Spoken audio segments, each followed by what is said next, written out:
Sir, you're charged with especially aggravated kidnapping. You're also charged with aggravated assault, and you're charged with theft of a firearm worth less than $2,500. You're talking about stuff that is not relevant.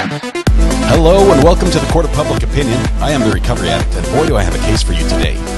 Why is the dog chewing on this guy? I think they have got the wrong guy there. They got the wrong guy, and the dog was biting him. He roughened him up quite a bit. There's a lawsuit. There's the next search on February 28, 2020, 7:44 p.m. How, does the FBI find people? And people is misspelled P-E-O-O-P-L-E. Did the defendant find out how the FBI finds people in this case? Oh, she found out. What more do you need to see?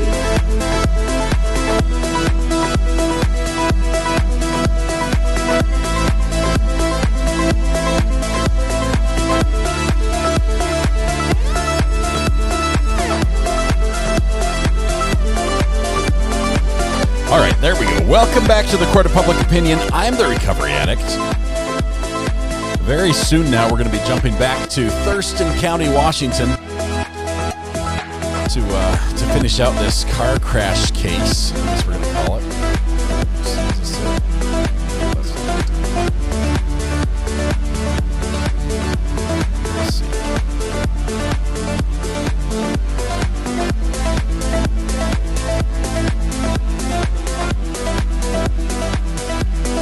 It's not live yet, so we're good. We didn't miss anything.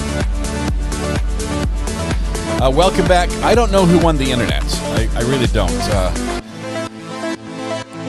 I saw a sample user in there first, but I have no idea who won. Could somebody spill the beans or rat out their neighbor, whoever it is?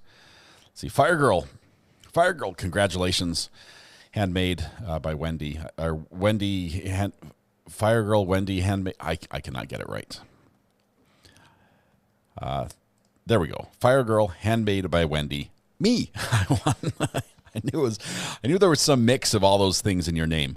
Fire Girl, congratulations. You are the winner of the internet. Once again, we'll add this to your permanent record. Please keep it running. It's brand new. It's a brand new internet for me today, so please don't break it. It's wonderful. So just say Wendy. Wendy works. Congratulations, Wendy. Fire Girl is hard for me to say. Like the Fire Girl, my mouth protests at those words being together.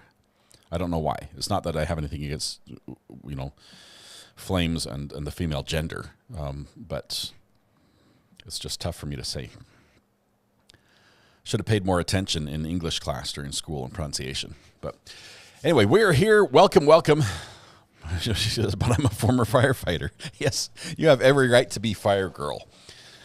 I struggle saying girl at the end of fire for some reason. My mouth wants to say something else, like it's broken. Will you be covering the sheriff unaliving the judge in Chambers trial out of Kentucky, Ricky? Yes, we are. I don't think we have any dates on that one. If you've heard anything about some court dates, upcoming dates, let me know. We'll have to look at that one. We might have to get somebody. I don't know. Maybe I can travel over there. Kentucky's not too far away. Kentucky's just a hop, skip, and a jump across one state and through another. Let's see. Wendy's are in the house. 2 Wendy's are better than 1. Now I want Wendy's for dinner. I want curly fries. Those are Arby's. I want curly fries and a Frosty shake is what I want. Let's see. Where are we? I'm super excited about Starlink. Can I just say this? Square cheeseburger sounds good. Doesn't it, though? I'll say this about Wendy's. I learned this when I was going to college. Wendy's has the fastest drive-through of any fast food restaurant. I don't know how they do it, because it's basically the same thing that everyone else does. But Wendy's, basically, as soon as you finish telling them what you want, they have the price for you. And as soon as you can pull up the window, they're ready to take your money. And as soon as you take the money, they hand you the food. I don't know how they do it, but it's a fact. It's a fact. Let's see. Indictment was done today. Arraignment on November 25th in the Kentucky case. I think this one is going to trial, first of all. I don't think this is going to end with the police somewhere. I think there's enough hurt feelings and angry angriness here that this sheriff is gonna go all the way to trial with this and spill all the beans. When I worked there, we had a thing on how fast we were. Maybe you get bonuses based on how quickly you get orders through the line. Went to Wendy's today, and yes, it was fast, but my food was cold. Oh, no. They're doing it wrong. Ours is slow. Chick-fil-A is fast. Culver's is slow. Oh, my goodness. Culver's, they make the ice cream as to order, I think. That is probably one of the slowest. The only thing slower for me was Dairy Queen on a Friday night.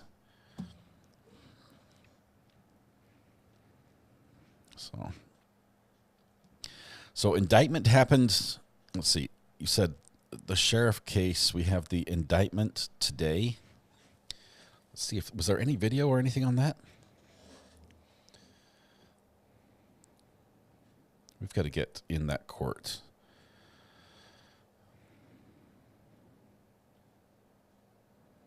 Why is my computer not working over there? Oh, here we go.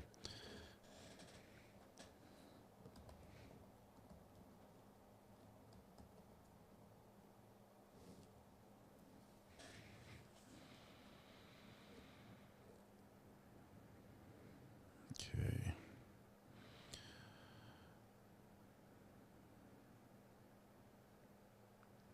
I'm not seeing anything current on that at all. As far as video, nothing live, nothing today on that. Go inside Culver's, love them. Oh, they're delicious. Amber, I saw this. Judge Boyd has a gangster case. Let's see, mod chat. Rapper Tay K47. Is that the one?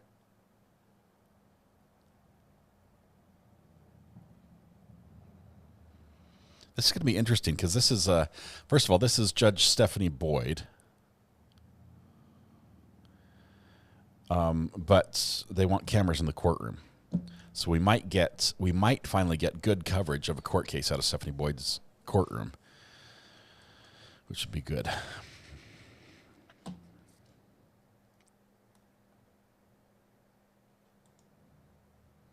My stream hot take is that Judge Boyd is pretty mid. You're not a fan? Not a fan? I love how she talks to people. As a matter of fact, she's live right now. But how I want to Blizzard.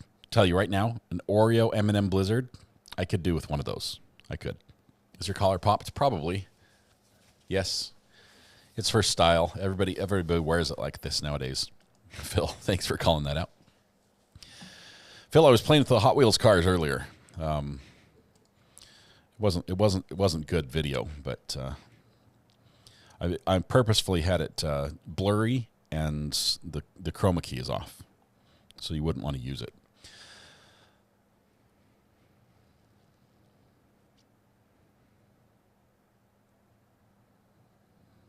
Let's see.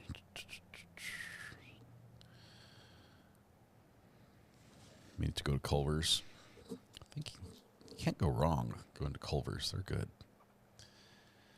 Waiting for court in Thurston, Washington to come back. This crazy little traffic court, which, I mean, this isn't, it's very likely, I don't know if this defendant has any prior record. It's very likely there is no jail time for this, okay? He might get some points on his license. He might get a fine. I don't think there's really going to be jail time. I know somebody sent me the laws on this, but even if he gets the endangerment charge, I don't think there's going to be jail time. I think it's going to be probation at best. This is the hungriest chat ever. I love it. Well, we've got the podcast tonight at 8 p.m. Please join us. Weather Watch has put a lot of work into it. I have not had time. I've been fighting with my internet and everything the other day, so I haven't had time to do much other than look at a couple things on the rundown. Low stakes are the best stakes for court. This is like culperistic. This is like watching high school football. Okay, people who are playing for the love of the game. Okay, they're not playing for millions of dollars and like all the pro teams and the sponsorships and everything else. This is just people who they're doing it because they can and they love it. We don't have points in Washington. We just take your license and that's it. So maybe there's jail time. Let's see. Snow sticking here in Illinois. I've got the fan on here in my room. I've got the window open. It's a beautiful day outside. What's the temperature outside? What's the temperature outside? It's 54 degrees right now. It's 54 degrees outside. Too late. I already clipped it. Getting an In-N-Out burger in Middle Tennessee. Ooh. You have to learn the secret menu items. Get your fries animal style. Let's see. I am getting the indictment updates.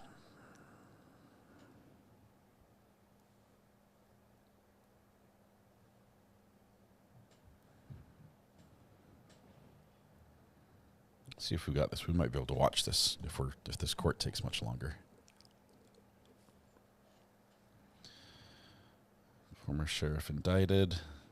That's it.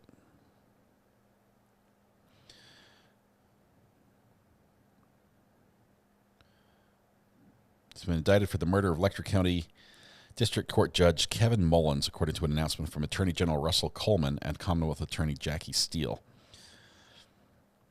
The indictment, issued by a grand jury on Thursday, charges Steins with murder of a public official. The indictment alleges that Steins shot and killed Judge Mullins, a member of the Letcher County Judiciary, which, let me just say, I think he did. Steins was arraigned on the original murder charge in September. So the arraignment is Monday, November 25th. I'm not sure how that's going to be quick to get in.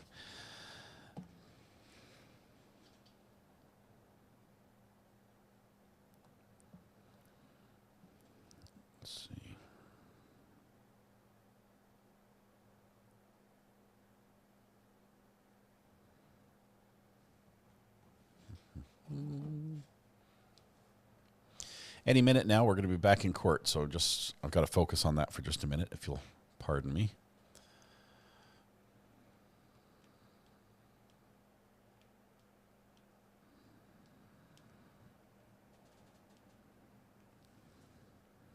We'll just keep refreshing until it happens.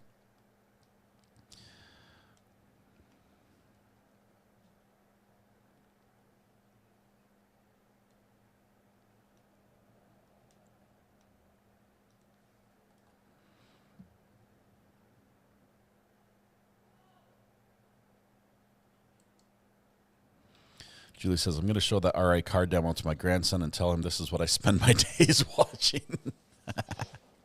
Julie, he's going to be like, can I subscribe? You're going to be, no, you can't. No. Because it's not always car reenactments. Bob, is it freezing where you are? Please stay warm. Same temp here in Nova Scotia as it is in North Carolina. Who says Canada is cold? Well, I think it is. It does get cold in Canada.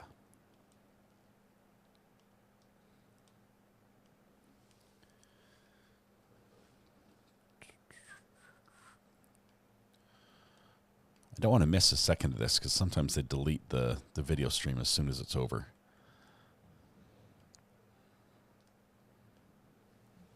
Oh, but I forgot to clear off space on my drive.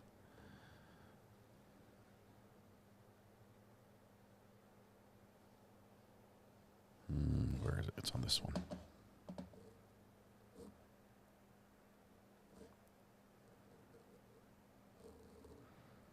Big deal 2. Let's just delete this 775 gigabyte file. Is that all right? Move to trash. Make some room there. Now we're good. Okay, we can record again.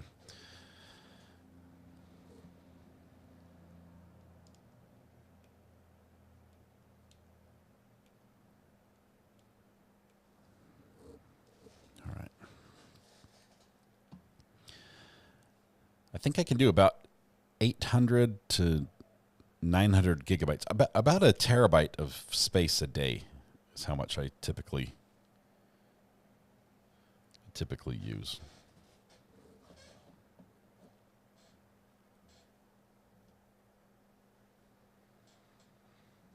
Still deleting.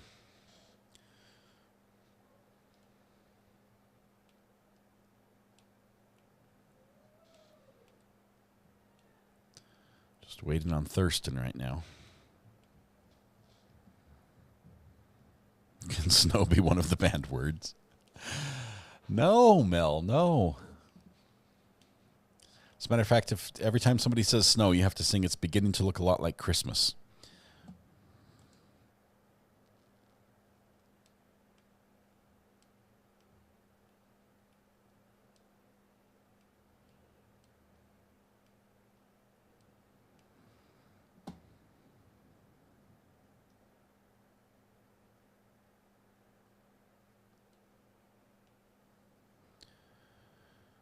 Not happening, says Mel.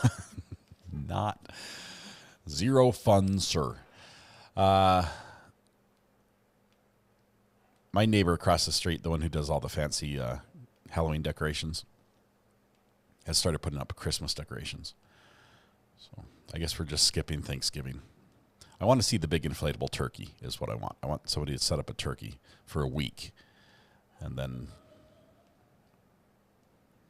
the Christmas. Fun fact about Starlink that I didn't know, for those that you didn't ask, but I'm going to tell you anyway. Starlink, I beat them. I beat them to decorations. Starlink, the antenna panel, it has to be tilted so that rain runs off, right?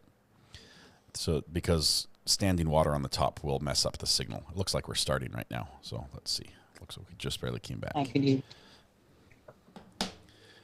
Thank you. Anyway, it has to be tilted, and when it snows, there's a button you can push that turns it into a heater that melts the snow, so it'll slide off. There's a snow melt button. Didn't know that. Also, so cats fall off. Give up. Almost there. All right. Okay, we're now live streaming and on record, and want of a good chair. So, Mr. Holcomb, any rebuttal case? No, Your Honor. Okay, so you said they've all got a copy of what we talked about for jury instructions? Yes. Okay, what do you think, Mr. Smith? Your Honor, I reviewed the instructions. I will say I have, from the way that the evidence has unfolded, I believe that the state is pursuing the reckless endangerment charge over the child that was in the vehicle that Mr. Luris was driving. If they are not electing to do that and don't make that election, then I think we may have a double jeopardy issue, since the charges are basically can be subsumed in the other if the victim is, for the reckless driving, is the same person as the reckless endangerment. Right. But I think the state, the state hasn't expressly done that, but I think the state needs to expressly do it. But other than that, I don't have a particular problem. If they're not going to elect, we may need to do a Petrich instruction. Yes, Your Honor. The reason for the reckless endangerment charge is because of the child in the vehicle. And I can make that more explicit during closing. Okay. And I think we both divined the same, but I'm glad to have that particular. So, other than that, I am fine with the instruction. Okay, great. And anything to take up on the instructions, Mr. Holcomb? No, Your Honor. Particularly short, Chair. All right. Can I have my copy? Yeah, you're keeping them part. So we'll bring the jurors in. And then I'll go through the instructions, and then we'll do closing, 20 minutes apiece total. First, I'm going to mess with my chair. I can not feel so forced. I think the chair's broken. Should I reserve for rebuttal now or after I'm done with closing? You can. You want to play with my chair? Great. If you'd like me to give you a heads up, or you can just keep your own time. I would appreciate a heads up at 2 minutes. At how long? At 2 minutes remaining. All right, 2 minutes. So at 18-minute 2 mark. minutes for All rebuttal. right, Mr. Smith, any heads up? Rebuttal closing. I'm good. Okay, I thought you were. Great. How's it going there?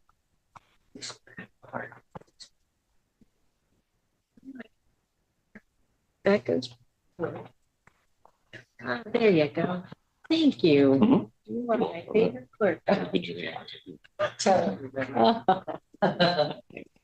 All right. So why don't we bring, and actually, here are all the exhibits. Let me just get the knitted out here so it's less confusing for you all.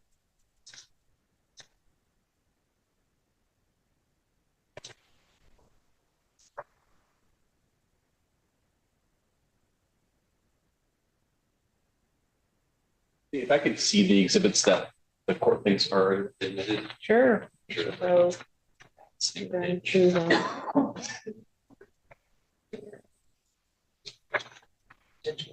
The judge's chair was broken, and she couldn't get it to adjust right. So one of the court clerks fixed it for her, and she replied, "You're one of my favorite clerks." You can tell my initials and obviously the date. One more time to do this, make sure.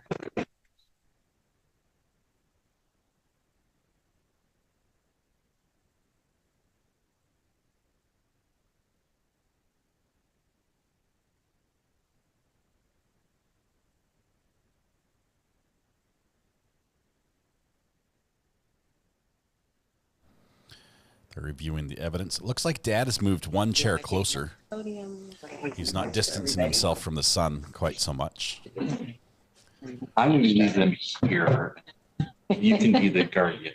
I can be the guardian. I'll come get him when I need. All right. Brenda's just getting something upstairs, and then we'll get the jurors in. Oh, you're fast. Actually, I was going to look for that too. Where do we get water? The water fountain. All right. Do you want some? Is it handy? It's all the way up. Oh, yeah, that'd be great. Okay. I could have we can bring the jurors in, bring me my water, and that'd be great. Okay. Thanks.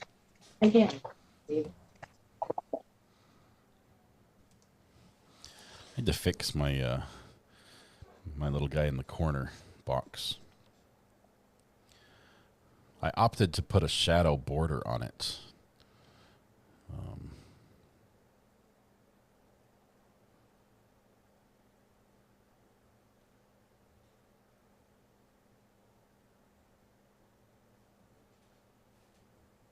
Feel free to be seated.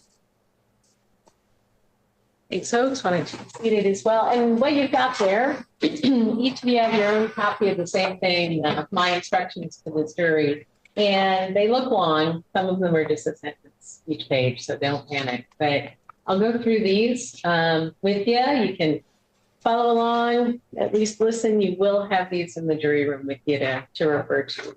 And then after these instructions, then we're going to hear closing arguments. First from Mr. Holcomb, then from Mr. Smith. If Mr. Holcomb reserves some time, he'll be the last one to be heard. The city or the state has the burden, who he's allowed to be heard last. All right, so State of Washington versus Brennan Lewis. My instructions to you. And instruction number 1, it's your duty to decide the facts in this case based on the evidence presented to you during this trial. It is also your duty to accept the law from my instructions, regardless of what you personally believe the law is or you personally think it should be. You must apply the law from my instructions to the facts that you decided have been proved, and in this way, decide the case. Keep in mind that a charge is only an accusation. The filing of a charge is not evidence that the charge is true. Your decisions as jurors must be made solely upon the evidence presented during these proceedings. And the evidence that you're to consider during your deliberations consists of the testimony that you have heard from witnesses, stipulations, and the exhibits I have admitted during the trial. If evidence was not admitted or was stricken from the record, then you're not to consider it in reaching your verdict. Exhibits may have been marked by the court clerk and given a number, but they do not go with you to the jury room during your deliberations unless they've been admitted into evidence. and the exhibits that have been admitted, again, will be available to you in the jury room. Now, one of my duties as the judge has been to rule on the admissibility of evidence. Do not be concerned during your deliberations about the reasons for my rulings on evidence. If I have ruled that evidence is inadmissible, or I've asked you to disregard any evidence, then you must not discuss that evidence during your deliberations, nor consider it in reaching your verdict. Now, do not speculate whether the evidence would have favored one party or the other. In order to decide whether any proposition has been proved, you must consider all of the evidence that has been admitted that relates to that proposition. And each party here is entitled to the benefit of all of the evidence, whether or not that party introduced it. You are the sole judges of the credibility of each witness. You are also the sole judges of the value or the weight to be given to testimony of each witness. And in assessing credibility, you must avoid bias, conscious or unconscious, including bias based on religion, ethnicity, race, sexual orientation, gender, or disability. In considering a witness's testimony, you may consider these things: the opportunity of the witness to observe or to know the things he or she testifies about, the ability of the witness to observe accurately, the quality of a witness's memory while testifying, the manner of the witness while testifying, any personal interest that the witness might have in the outcome or the issue, any bias or prejudice that the witness may have shown, the reasonableness of the witness's statements in the context of all of the other evidence, and any other factors that affect your evaluation or belief of a witness or your evaluation of his or her testimony. Is that water? Oh, thanks, Brenda. I'm a little parched doing this. The lawyer's remarks, statements, and arguments are intended to help you understand the evidence and to apply the law. It is important, however, for you to remember that the lawyer's statements are not the evidence. Again, the evidence is the testimony and the exhibit. The law is contained in these instructions to you. You must disregard any remark, statement, or argument that is not supported by the evidence or the law in my instructions. So you may have heard objections made by the lawyers during trial, and each party has a right to object to questions asked by another lawyer and may, in fact, have a duty to do so. And these objections should not influence you. Do not make any assumptions or draw any conclusions based on the lawyer's objection. And again, our state constitution prohibits the trial judge, and that's, of course, me, from making a comment on the evidence. It would be improper for me to express by words or conduct my personal opinion about the value or weight to be given any testimony or other evidence. Now, I have not intentionally done this, but if it appears to you that I haven't indicated my personal opinion in any way, either during trial or in giving these instructions, you must just disregard this entirely. So you have nothing whatsoever to do with any punishment that may be imposed in case of a violation of the law. You may not consider the fact that punishment may follow conviction, except insofar as it may tend to make you careful. Now, the order of these instructions has no significance as to their relative importance. They are all important. And in closing arguments, the lawyers may properly discuss specific instructions. During your deliberations, you must consider the instructions as a whole. And as jurors, again, you're officers of the court. Thank you for your time. You must not let your emotions overcome your rational thought process. You must reach your decision based on the facts proved to you and on the law given to you, not on sympathy, not on prejudice, not on personal preference. And to assure that all parties then receive a fair trial, we ask that you act impartially with that earnest desire to reach the proper verdict. So, instruction 2. As jurors, you have a duty to discuss the case with one another, to deliberate in an effort to reach a unanimous verdict. Each of you must decide the case for yourself, but only after you consider the evidence impartially with your fellow jurors. During your deliberations, you should not hesitate to re-examine your own views and to change your opinion based upon further review of the evidence in these instructions. You should not, however, surrender your honest belief about the value or significance of evidence solely because the opinions of your fellow jurors, nor should you change your mind just for the purpose of reaching a verdict. And instruction 3, the defendant has entered a plea of not guilty. That plea puts in issue every element of each crime charged, and the state is the plaintiff and has the burden of proving each element of each crime beyond a reasonable doubt. The defendant has no burden of proving that a reasonable doubt exists as to these elements. And the defendant is presumed innocent The presumption continues throughout the entire trial, unless during your deliberations you find that it has been overcome by the evidence beyond a reasonable doubt.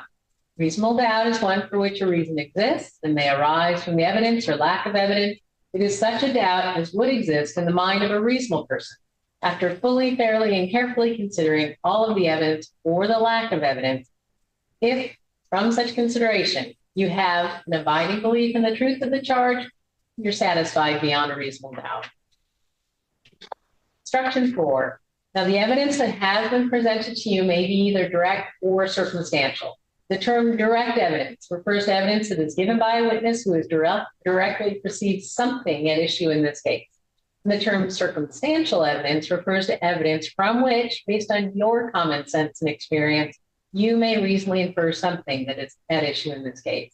The law does not distinguish between direct and circumstantial evidence in terms of their weight or value in finding the facts in this case. One is not necessarily more or less valuable than the other. Right here.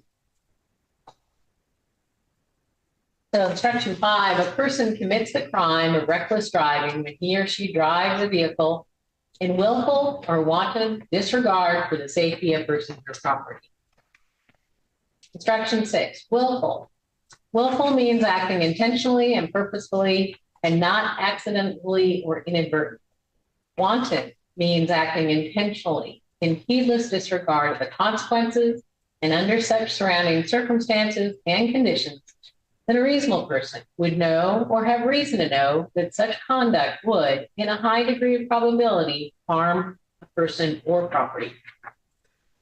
Instruction 7, a vehicle is any device capable of being moved upon a public highway and in, upon, or by which any person or property is or may be transported or drawn upon a public highway, including bicycles.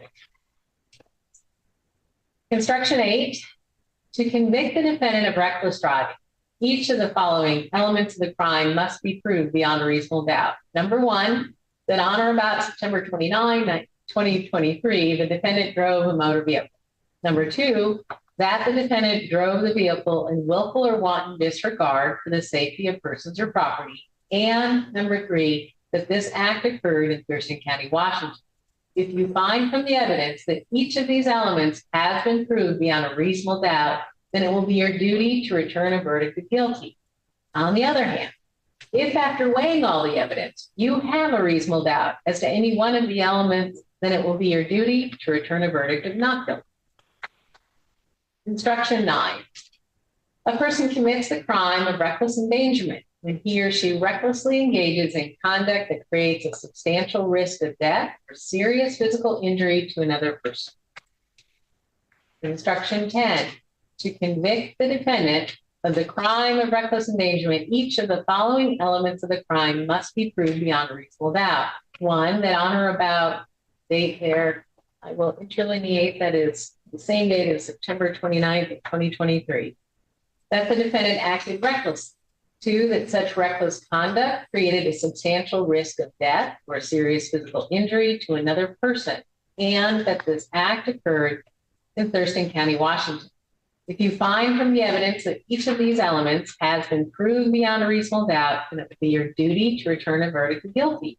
On the other hand, if after weighing all the evidence, you have a reasonable doubt as to any one of these elements, then it will be your duty to return a verdict of not guilty. So, instruction 11, a separate crime is charged in each case. You must decide each case separately. Your verdict on one count should not control your verdict on the other case. And the final instruction, number 12, when you begin deliberating, you should first select a presiding juror. The presiding juror's duty is to see that you discuss the issue of the case in an orderly and reasonable manner, that you discuss each issue submitted for your decision fully and fairly, and that each one of you has a chance to be heard on every question before you. Deliberations are to occur only in the jury room and only when all 6 jurors are present. You're all officers of court and must evaluate the evidence with an open mind and free of bias and prejudice again.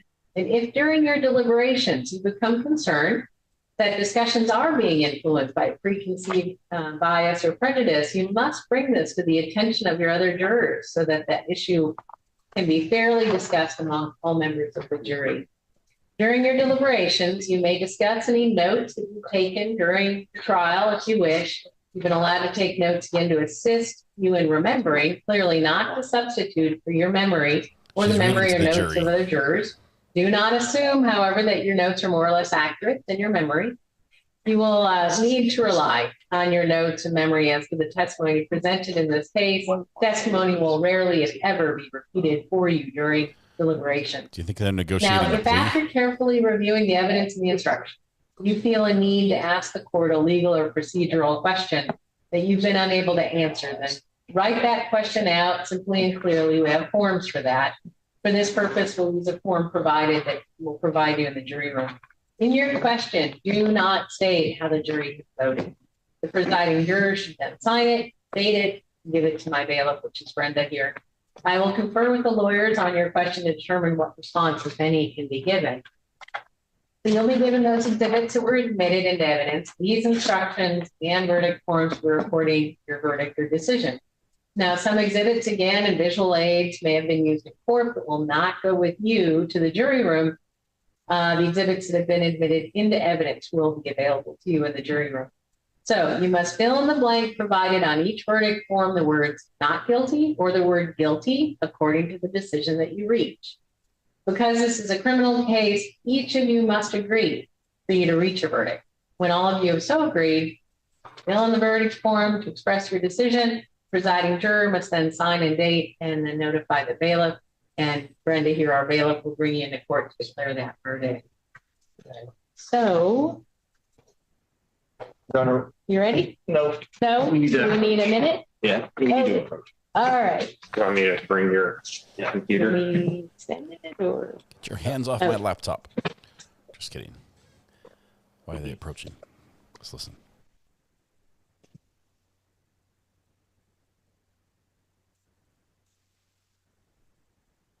Can't hear anything. I don't know if there's a plea deal in the works. He didn't make a motion for judgment of acquittal. We have one more instruction that I need to give you. Oh, new instruction. So we're going to go through it and get it to you. So, Brenda, why don't you let them take a pattern in the jury room? I don't know how long it's going to take. You never know how long it's going to take to do these sort of minor things. So we'll be back with you and then finish up and then we'll be closed. Brenda, let the jury out. Brenda makes the long walk across the back of the courtroom. Apparently the prosecutor found something wrong with the jury instructions, which he should have found before. If I were the judge, I'd be frustrated at this because they had time and they were specifically asked if there was a problem. Well, they didn't stand. And as I said, as I was reading them, that number 1 in instruction 10 didn't include the date. Yes. I remediated that on mine. So Brenda, when we do this, and so all of them have this thing that we studied. But do you want the interlineation of knowing? So you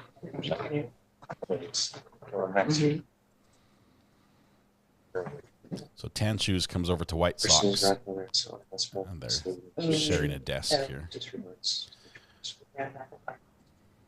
The defendant is straightening his luscious locks.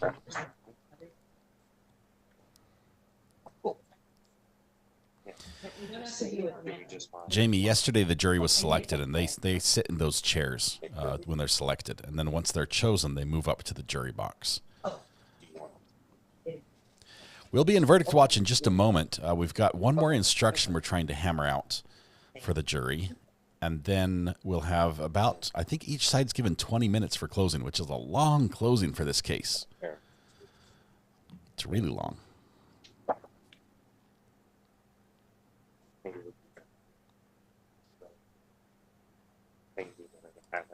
So I guess we need the instruction.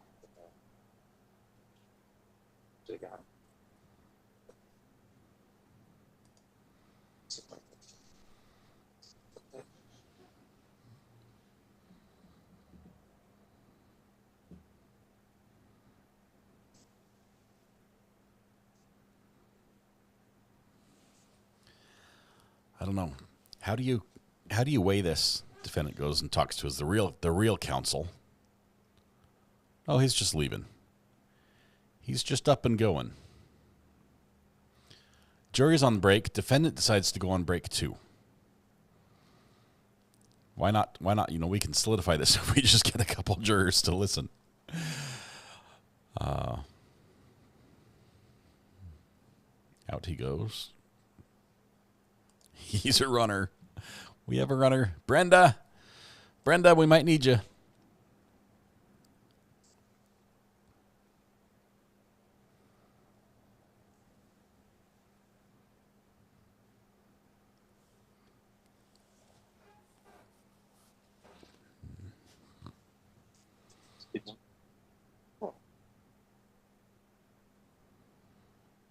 They're trying to fix these instructions. I heard something about the definition of knowingly in there.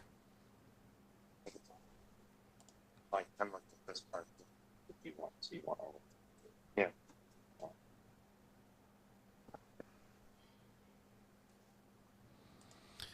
I think Mr. Farag has made his escape, and no police officer worth their salt wants to arrest him again. Mr. Farag is not going to bother anybody. He's just going to do him. He's going to do you, and then nobody's going to bother him. He'll just feed his dogs and drive back and forth to the store.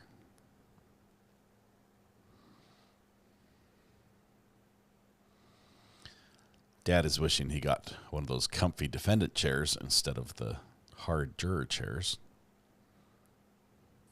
Yeah, there's no comfortable position to be in.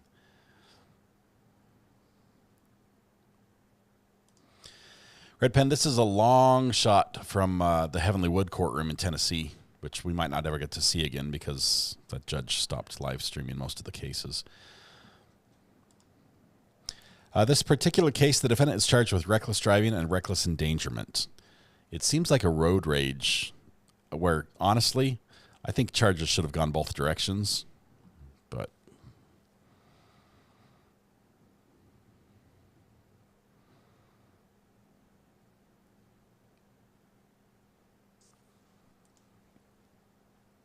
we're stuck on a jury instruction that the looks like defense and prosecution missed, and they're now trying to sort it out. He stopped streaming because somebody was mocking the witness or something. That's specified as something. I don't think it was us. I think we were fairly respectful.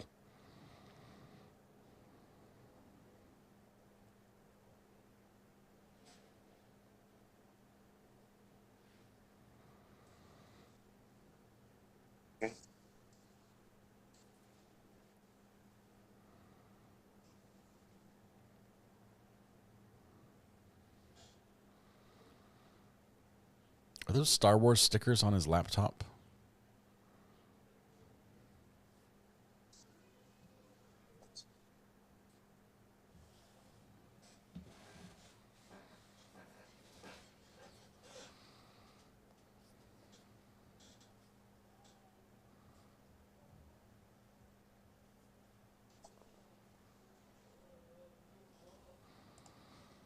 Yeah, if both could lose their license for a little while, it was good.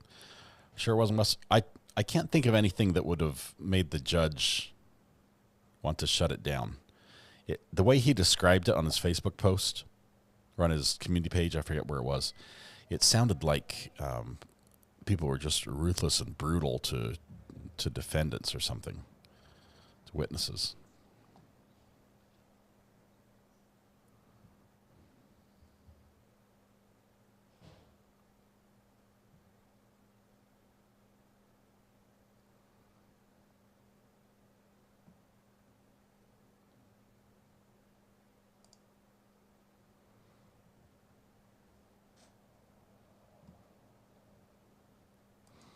At this rate, we're not going to be done before the podcast.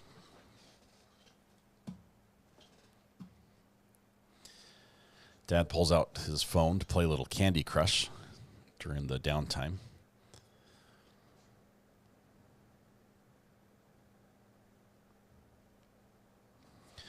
Rachel, it was definitely someone who was restreaming his trial, his court, doing what we do. But the way he described it, it didn't sound like something we had done.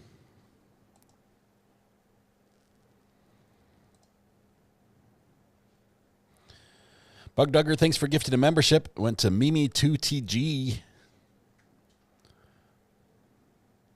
Or he's using Find My Phone. Where's my son's phone gone? Hey, little RA. Judge Wolf in Tennessee, the Heavenly Wood Courtroom, stopped streaming. So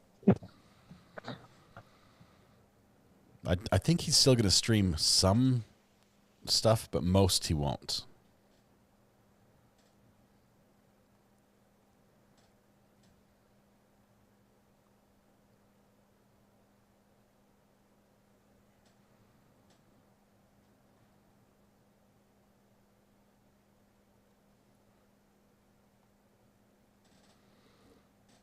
Defendant is back. We've sorted out the instructions. I just sent you the supplemental.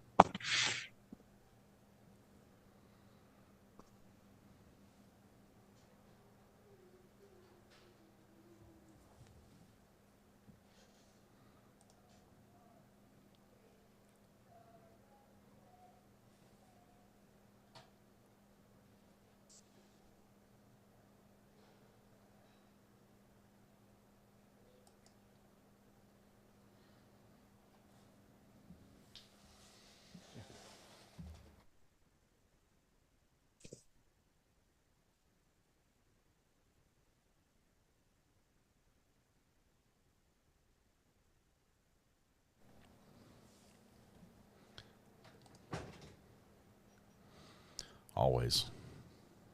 Always on podcast day.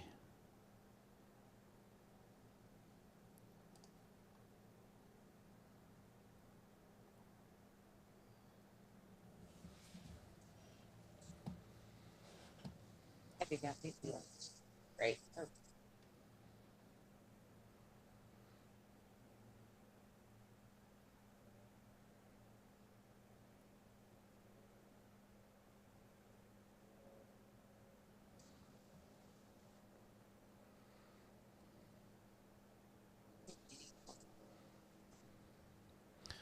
The court is now printing out the revised supplemental instructions. Okay, I see the white socks, and they are interesting fashion choice, but I didn't think we'd go with white ankle socks with the suit. That is a bold choice.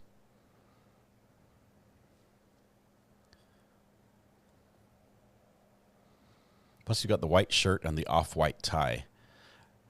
I guess white is the color of the day for this particular attorney. I think they truly are ankle socks. So we got a whole bunch from you, Mr. Smith. The state had wanted both the knowledge and intent ones, since that is also a thing, and I just accommodated them by doing that. A thing. All right, so I've got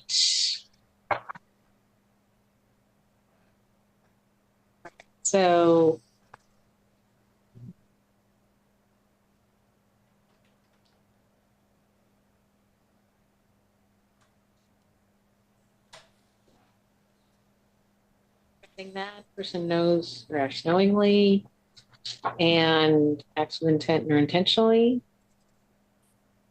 Yes, Your Honor. Okay. With a 1003, 10.03, 0.02, and 10.01. We all agree? Okay. Yep. Bring the jury in. Let's read to them some more.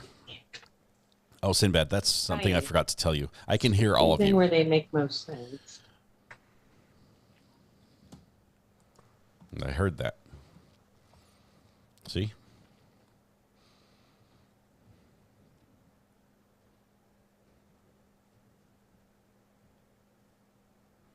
I heard that too.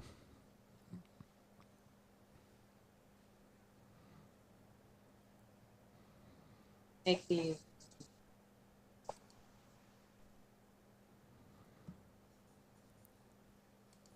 Maybe they're two-tone crew socks. I'm thinking ankle. Is the court wanting to put them in some sort of context? Yeah, trying to. Let's see if he'll like stick a leg out for us. I would say maybe like 6A, B, and C. Yeah, I think that might be the best way to do it. You agree there, Mr. Holcomb? Yes, Your Honor. A will be intentional. 6B will be knowing. 6C will be reckless.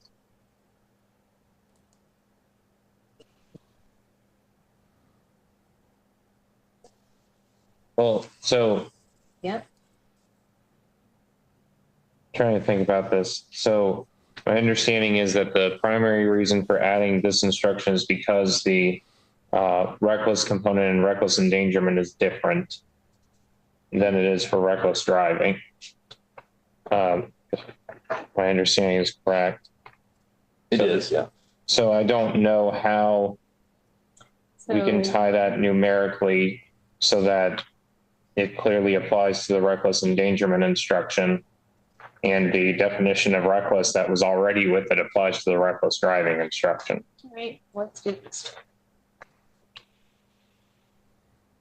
To do is simply do So 6A and 6B are relating back to, how do you want that? So my understanding from the way that the court described it is that Where do you want 6A and 6B? You tell me and I'll see. I think that it may be actually more appropriate to have 6C, which I believe is the instruction regarding reckless for reckless endangerment, to instead be labeled 10A. And then the remaining instructions to follow after that is 10B and 10C, because 10A would directly connect with number 10, and then A and then the ones after that would logically follow. No objection. Okay. That's fine. Okay. He almost showed us the sock. Little higher, dude. Little higher, and we'll get a clear view. Maybe.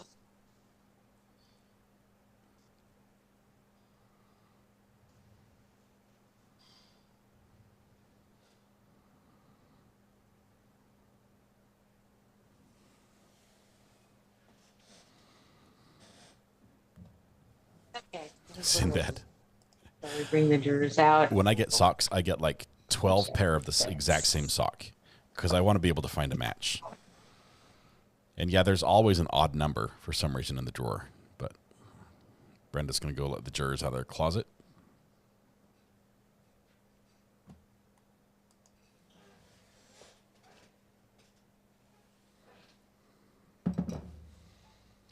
My daughter made me a bowl of chili for dinner, and I'm going with the Flatiron Pepper Company, which I'm almost out of. Look, that's all I've got left. As you come in. 4 pepper blend. Good stuff. Man, this Everyone else can be seated. is really tasty. All right, we've got a couple of other instructions. Again, kind of, we're going to add them as 10A, B, and C, and you'll have them in the jury room. But let me finish these up. So,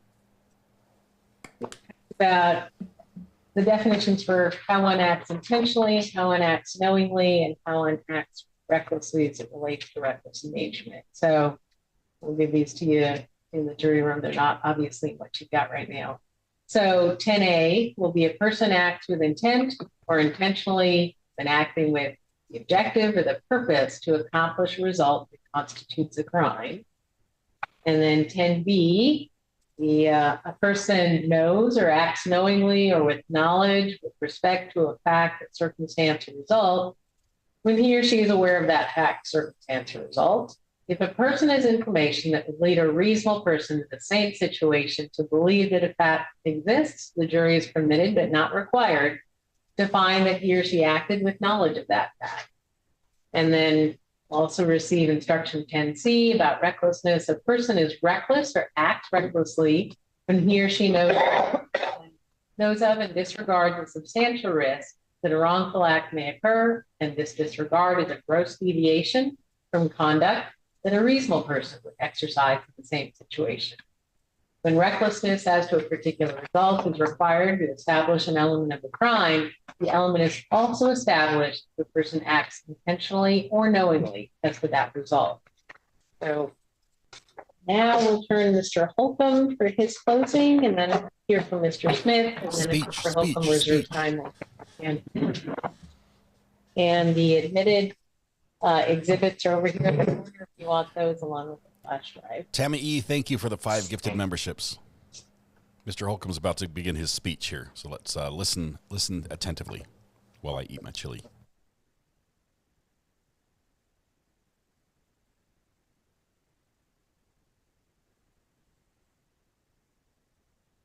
Just a reminder, this is live out of Thurston County, Washington right now.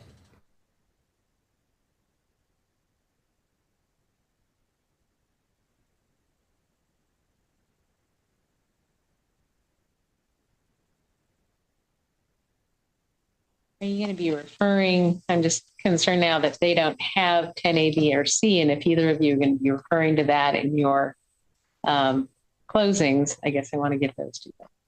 I would prefer that. Okay. All right. I guess I was wrong, Brenda. You could just, they're going to need 10A, B, and C. So, yeah. Make those. Yep.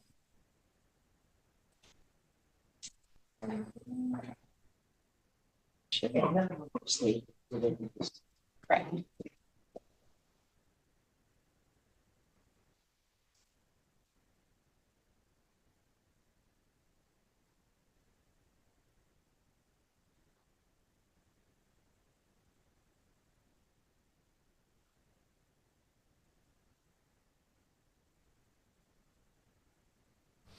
Red Pen, I had to give you a 10-second timeout. You're making me self-conscious about eating. Oh, funny. Need some of those, Mr. Smith? The defendant had the child in the car. That's what he's charged with reckless endangerment for. Yeah. This chili is made by my daughter. She opens up the can and heats it up for me, and then she brings me the seasoning. I have to admit, I use too much seasoning. It's got some kick. Like there's a small inferno building up in my throat right now. I have no saltines. I need a glass of milk to quench the fire.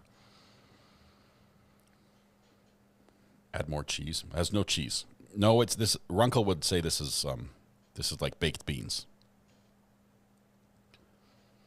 Saltines and chili are really good.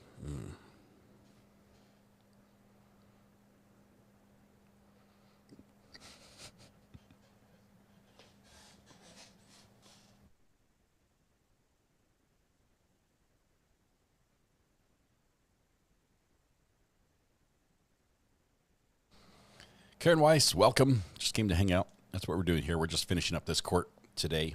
We thought it was going to be a one-day trial, but the way it's going, it might stretch into 2. No, I like heat. I mean, this pepper one, this 4-pepper blend is arbol, ghost pepper, habanero, and jalapeno peppers. And I used a healthy amount of this. And it's warm. It's pretty good. Beans.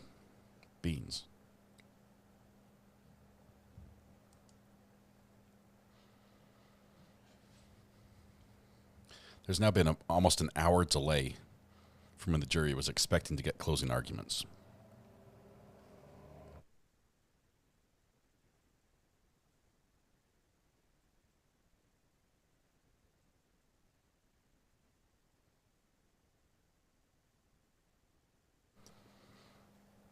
Pop those in your packet if you can, and A, B, and C. The whole phrase goes, beans, Am I beans, the ready? magical fruit. The more you eat, the more you toot. The more All you right. toot, the better you Mr. feel. So let's Holcomb? have beans for every meal. First, I'm gonna bring this. Is this okay?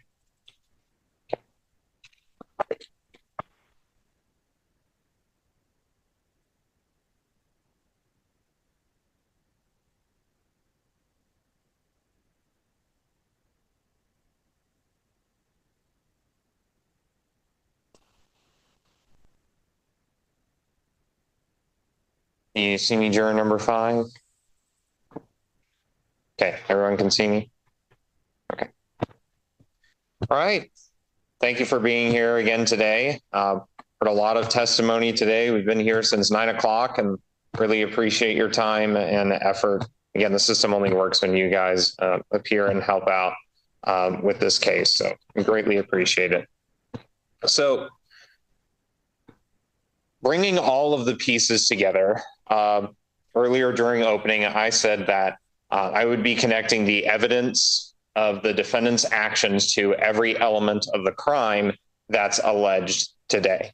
So that's what this closing statement is going to be about. It's going to be about focusing on the defendant's actions and whether or not the defendant's actions and his choices that day prove every element of each of the crimes that are alleged today.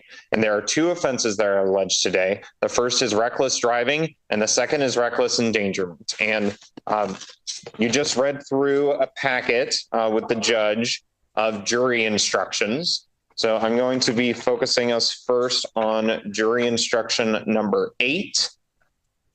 And these are what we call the elements of reckless driving. So you can see there the 3 numbers there on the side. Those are the bullet points. Those are each of the elements of the crime of reckless driving. So the good news is we're really only going to need to focus on one of those elements. I'll connect all 3 of them, but really the meat is in one element in particular.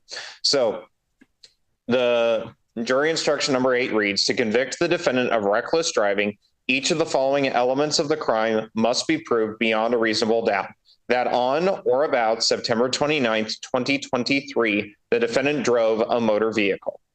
That is indisputed at this point.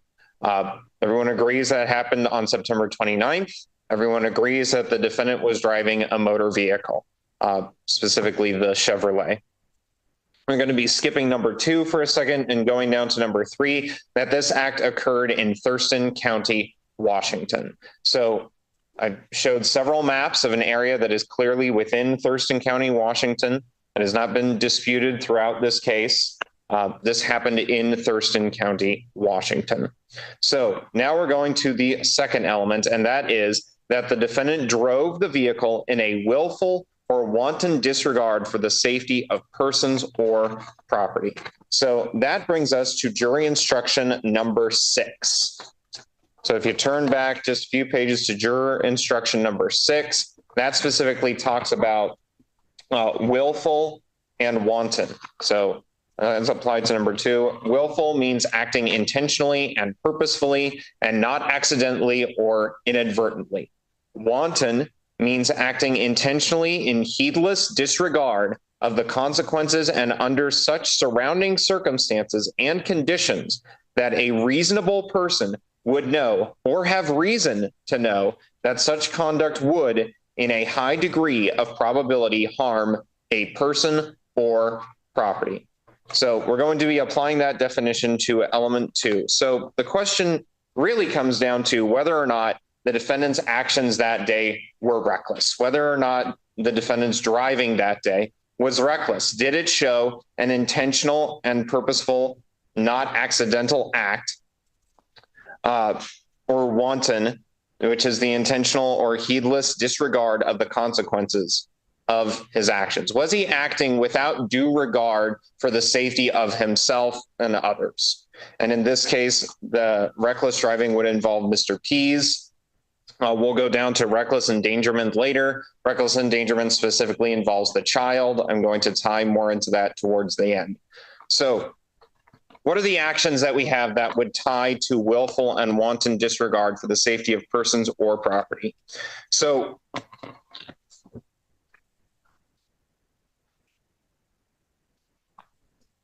first, we have the incident. So the good news is a lot of the incident is agreed upon. There are some discrepancies between the 2 accounts, but there is some consistency. So first, let's focus on the consistencies here, and then we'll go into the inconsistencies briefly. So first, it is agreed that in this area right here, the defendant came to a complete stop. Mr. P's version of events is that he came to a stop by brake checking him. The defendant's account of the event is that he pulled off to the side and then he came to a complete stop. So it is agreed that we went from a complete stop to 50 miles per hour between the stop and the collision. This short distance right here between the stop and the collision accelerated to 50 miles per hour. It's agreed that this area changes from 35 to 50 miles per hour by both the defendant and by Mr. Pease. It is agreed that the defendant at that speed approached Mr. Pease's vehicle and that the defendant took the following video.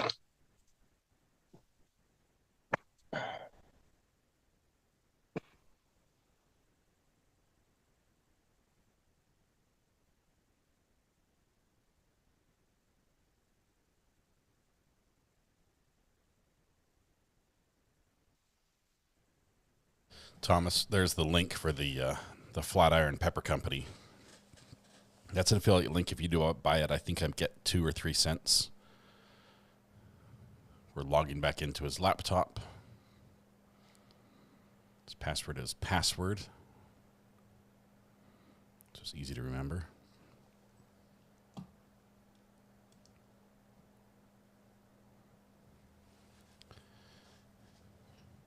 Now got distracted. He's working on his thesis.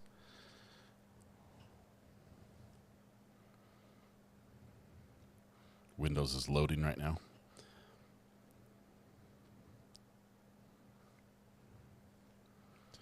This is in Washington. Yes, it is. The state of Washington.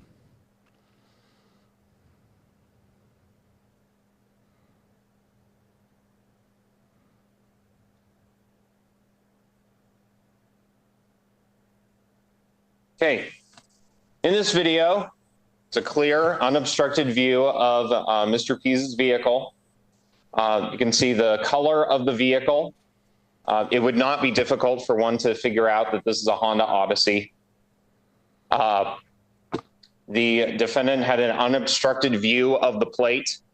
He said that he was wholly incapable of remembering even 3 digits of the plate. So he decides this video is not enough. What he's seen right now, because of his inability to remember things, is not enough. So he continues to accelerate, and he drives up next to Mr. Pease's vehicle. Again, this is all agreed upon. Drove up next to the vehicle. The defendant said that the reason that the video is so short is because he was on the phone. He said that he knows that it's not safe to be on the phone.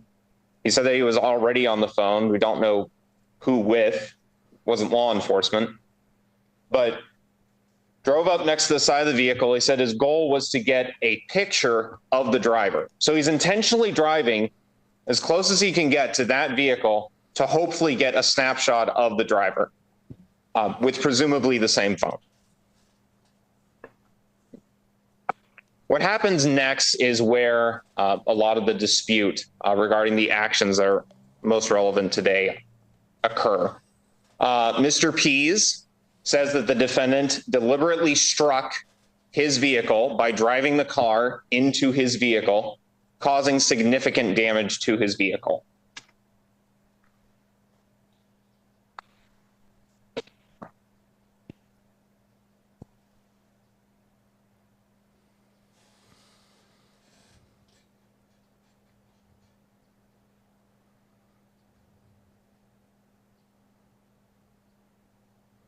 Needs to swap the HDMI cable over to the Elmo, plug it in. This particular Elmo has a snapshot function, which allows him to put the picture down, push a button, capture the image, and then in describing the incident that occurred, move the picture. The defendant and the Mr. Pease both described this as a pretty serious collision. The defendant said that his immediate concern was the safety of both himself and of his daughter. I believe that Mr. Pease said that he was able to regain control of his vehicle. But this resulted in a pretty serious collision. And I showed the defendant a picture of the back of the defendant's vehicle where he was allegedly hit in the fender bender. I asked for him to point to the damage on the vehicle. He said he can't see it in the photo, but it's there. He said there's damage there previously, but he said that he could tell. So, and I asked the defendant, would you describe this as more serious than the fender bender that you got into up the road? He said yes. Said this was a more serious collision. I asked him, would this collision have happened had you not decided to accelerate at a high rate of speed, get as close as you could to this vehicle to get a picture of the driver? Would that have happened? He said, no, it would not have happened. So it is indisputed that the defendant's actions from this fender bender to this point was what led up to this point. But for the defendant's actions, this would not have occurred. It's not his fault. And the other guy hit him, though. We saw in the video, we also have reason to believe he had an obstructed view of the plate. He had a lot of information to work with. Had he reported this incident to the police, which there's no evidence that he did, but had he reported this incident to the police,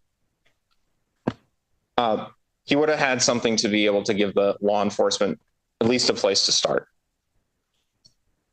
So this approach was unnecessary. It was fast. It was intentionally getting as close to another vehicle as possible at a high rate of speed. And it was done with a child in the car.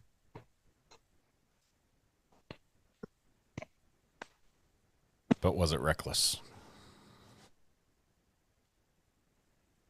And the defendant said that this was entirely motivated out of concern. None of us were in the vehicle when the fender bender allegedly happened up the road. None of us were in the vehicle. But what we do know after the fact is that this was the extent of the damage, which suggests, due to the lack of damage both on this vehicle and on the other vehicle, you can see scrapes. Mr. Pease said that he explicitly remembers that occurring from another incident, but even the marks that are visible on the van, it looks like a very minor collision. But he said that he elevated from 0 to 50 miles per hour out of concern for this. He was so concerned about this that he drove directly next to another vehicle at a high rate of speed and caused this. Does this show a due regard for the safety of Mr. Pease or his daughter, who was in the back seat throughout this entire encounter? This demonstrates reckless disregard.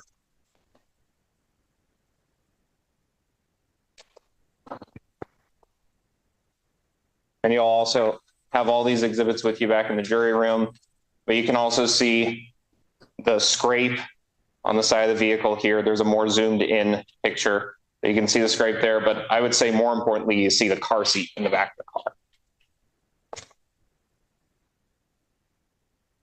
And earlier during voir dire, I asked whether people drive differently when they have kids in the car. And I would submit that that question is relevant here.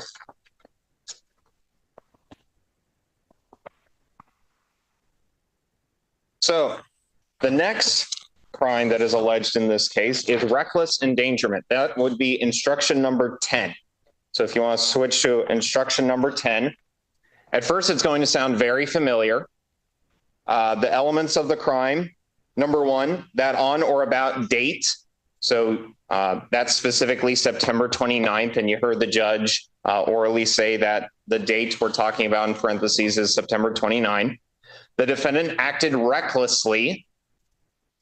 And number two, that such reckless conduct created a substantial risk of death or serious physical injury to another person. And number three, that this act occurred in Thurston County, Washington. So again, number three is undisputed.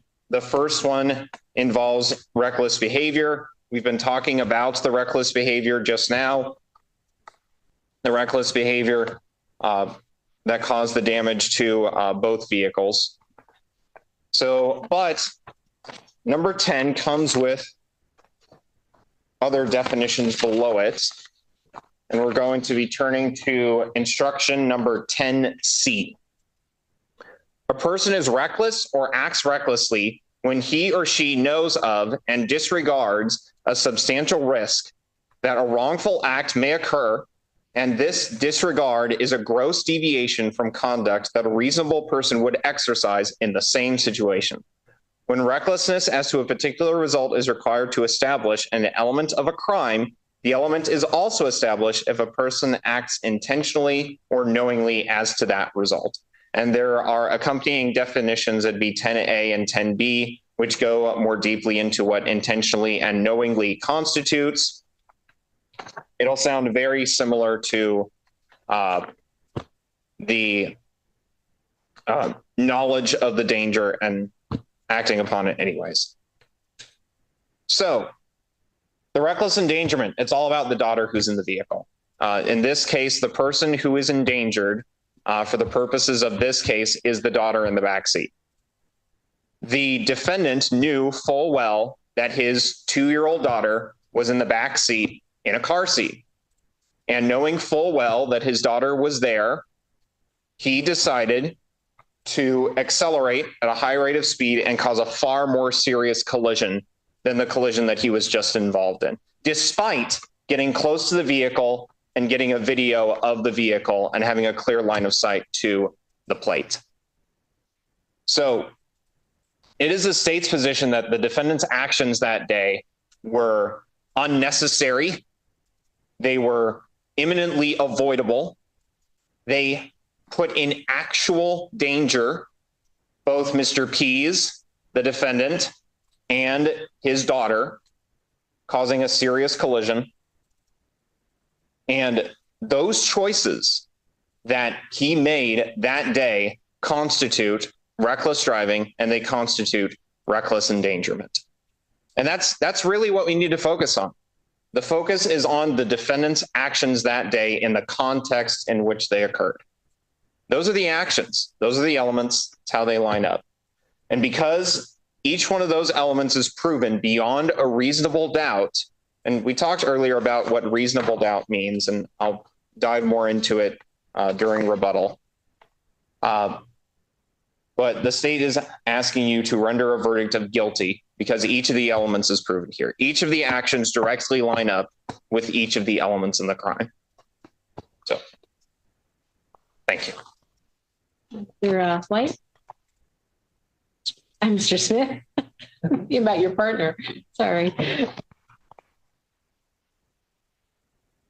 They look like ankle socks right now.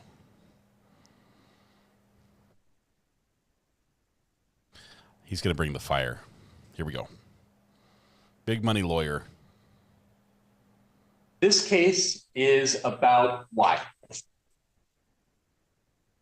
This case is about explaining why the state feels that just being on the road apparently is a crime.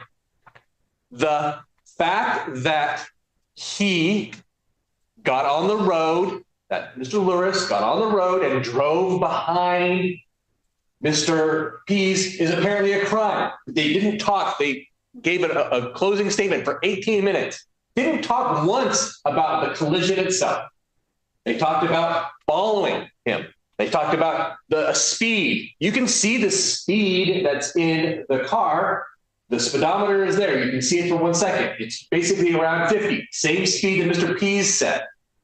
They don't talk about the collision itself. They just basically say he caused the collision because he's the one who drove after Mr. Pease. They're on a road. It's a one-direction road. He is on it. The fact that he is on it itself makes no difference. The issue is going to be whether or not Mr. Louris, beyond a reasonable doubt, caused this accident. And by causing the accident, I don't mean just being on the road. I mean, did he swerve into Mr. Pease? Or did Mr. Pease swerve into them? Or was it some sort of mutual accident? The state has to prove that what Brennan did was swerve into Mr. Pease on purpose, or basically... Objection, Your Honor. That's not an element. So I'll overrule the objection. Since argument, the elements are in your instruction, and you'll refer to those. So go ahead. Or basically set up a situation where the accident was destined to take place. Now, if the road was such that it was one lane in one direction, one lane in another direction, and Mr. Louris tries to get him around and make a lane out of space that isn't there, well, then he's being reckless. He is not following the traffic rules. But there is a shared third lane. Nobody, the officer, no one testified that he couldn't use that lane to pass or that he was committing some sort of traffic infraction by doing that. He is allowed to do what he's doing. He can pass that car. So the issue is, in passing that car, did he create a situation where an accident was bound to happen? Well, I submit to you that the lanes are there for people who are following the rules, that if you follow the rules and use the lane correctly, you're not going to have an accident. That's why the lane exists in the first place. So what's happening is then, is Mr. Louris creating a situation where an accident was bound to happen? And I submit to you that to do that, we have to figure out, was something occurring here beyond people passing? Well, we know that Mr. Pease has apparently some issues with what exactly happened beforehand. Now, this is where we get to be a little bit unclear as to what's going on. I'm not sure whether or not the state is saying now that an accident occurred at the intersection earlier or not. If the state is saying that an accident did occur, then Mr. Louris is 100% in the right for being able to get the information. Mr. Pease is committing a crime. The fact that no injury occurred or that no damage occurred doesn't change his responsibilities. He has to stop, figure that out, and then go on. Because maybe an injury occurs later, or lots of other things, or it doesn't look like there's damage, but it turns out that the cattywampus is busted or whatever. That is the responsibility of people, to stop and determine it. You don't just get to drive on because you think maybe you might have a thing and then maybe not, and I don't know. That isn't the way it works. And I submit to you that Mr. Pease is here sitting in this stand trying to justify what he's doing, justify what he did in the accident. That what he's doing here is he knows that an accident has occurred, in fact, because it happened. It stopped. He gets out. He doesn't, at this point, say, I am absolutely unresponsible for any of this. He's mad. He is mad at what's happening behind him. He is mad about what's happening in front of him.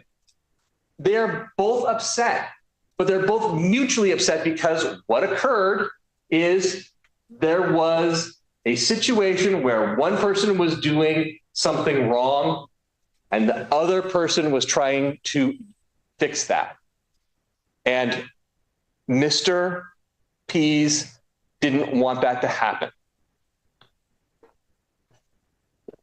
If you were stopped after an accident, would you ever say, oh, yeah, I think that I was involved in another accident without actually having that occur? Is what Mr. Pease saying that, well, I wasn't 100% sure that there was an accident, but I think I may have been because I was trying to reconcile whether or not I was guilty of not. So I just told the officer that I was involved in a thing beforehand.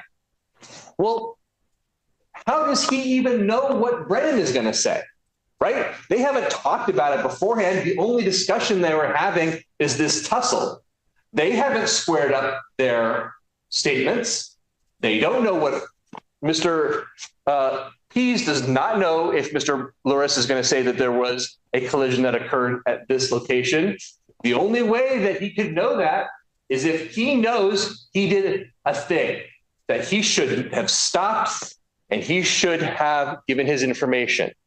And then when he sees that Mr. Pease is alongside him, he is concerned. Now, this is where the state says, well, something happens. Is it that Brennan swerves into Mr. Pease, or Mr. Pease swerves into Brennan, or they both make a mutual mistake, and in the interest of one person trying to get away, one person trying to get information, a collision occurs? Well, let's take the thing that would make Brennan guilty. If Brennan deliberately swerved in. Does that make any sense? Okay, doesn't make any sense. He has got his daughter in the back of his car.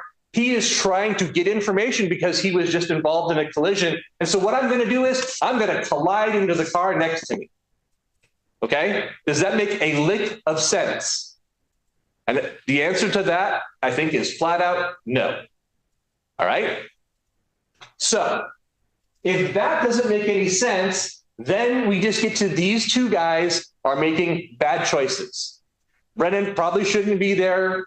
Probably should have just gotten in the information, called the cops, whatever, let it go. But he's passing. The other guy's passing. They're both maybe one's looking at the other, maybe the other one's looking at the other. They don't pay attention to their lane, and there's a collision that occurs. At this point, Brennan is only guilty if he is committing a reckless act, which is the passing, which we've already established is fine in this location, or what he's doing is he's excessively speeding or doing something else that is liable to cause an injury or an accident. And there's nothing. He is not speeding. He is not doing donuts in the middle of the road. He is not. I mean, if he was leaning out and had his camera and was trying to one-handed drive and one-handed take a video, then he's not paying attention. Those are the rules of the road. You can't do that. But he isn't doing any of those things. What happens is a simple accident. And that's on each of them. Each of them have the responsibility for it, but it doesn't make them guilty of a crime. Brennan is able to drive his car with his daughter in the back. He is able to go 50 miles an hour on the road. Those are legal things. He's able to use the turn lane. That's a legal thing.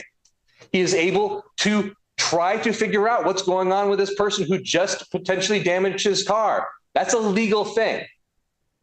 Okay? Those are all legal. And it's only if he does something that is beyond that does it make him guilty. What rule did he break? Did he drive excessively? Well, we have a video. It shows how much speed he's got. We have a witness. We have how much speed he was going. Neither of them say that this was an excessive speed. Neither of them say that he drove radically on the right-hand side and he tried to swerve around in front or he was doing something radical. All that happens is we have a collision in the lanes that is explainable because both people were trying to do something rather than pay attention to the road. One person was probably trying to be like, hey, I don't want this guy because, I may have been involved in a hit and run. One person's like, hey, this person's in a hit and run. I want to get their information. And they didn't pay attention and their cars hit. Thankfully, no one was hurt. But it is not Brennan's criminal responsibility for what occurs. He is not breaking rules. He is not violating any of the laws. He is not wanton and willful disregard. He is not doing any one thing that the state can point to and say, this thing is in excess of the rules. Because even the speeding up, their witness, their evidence doesn't show that.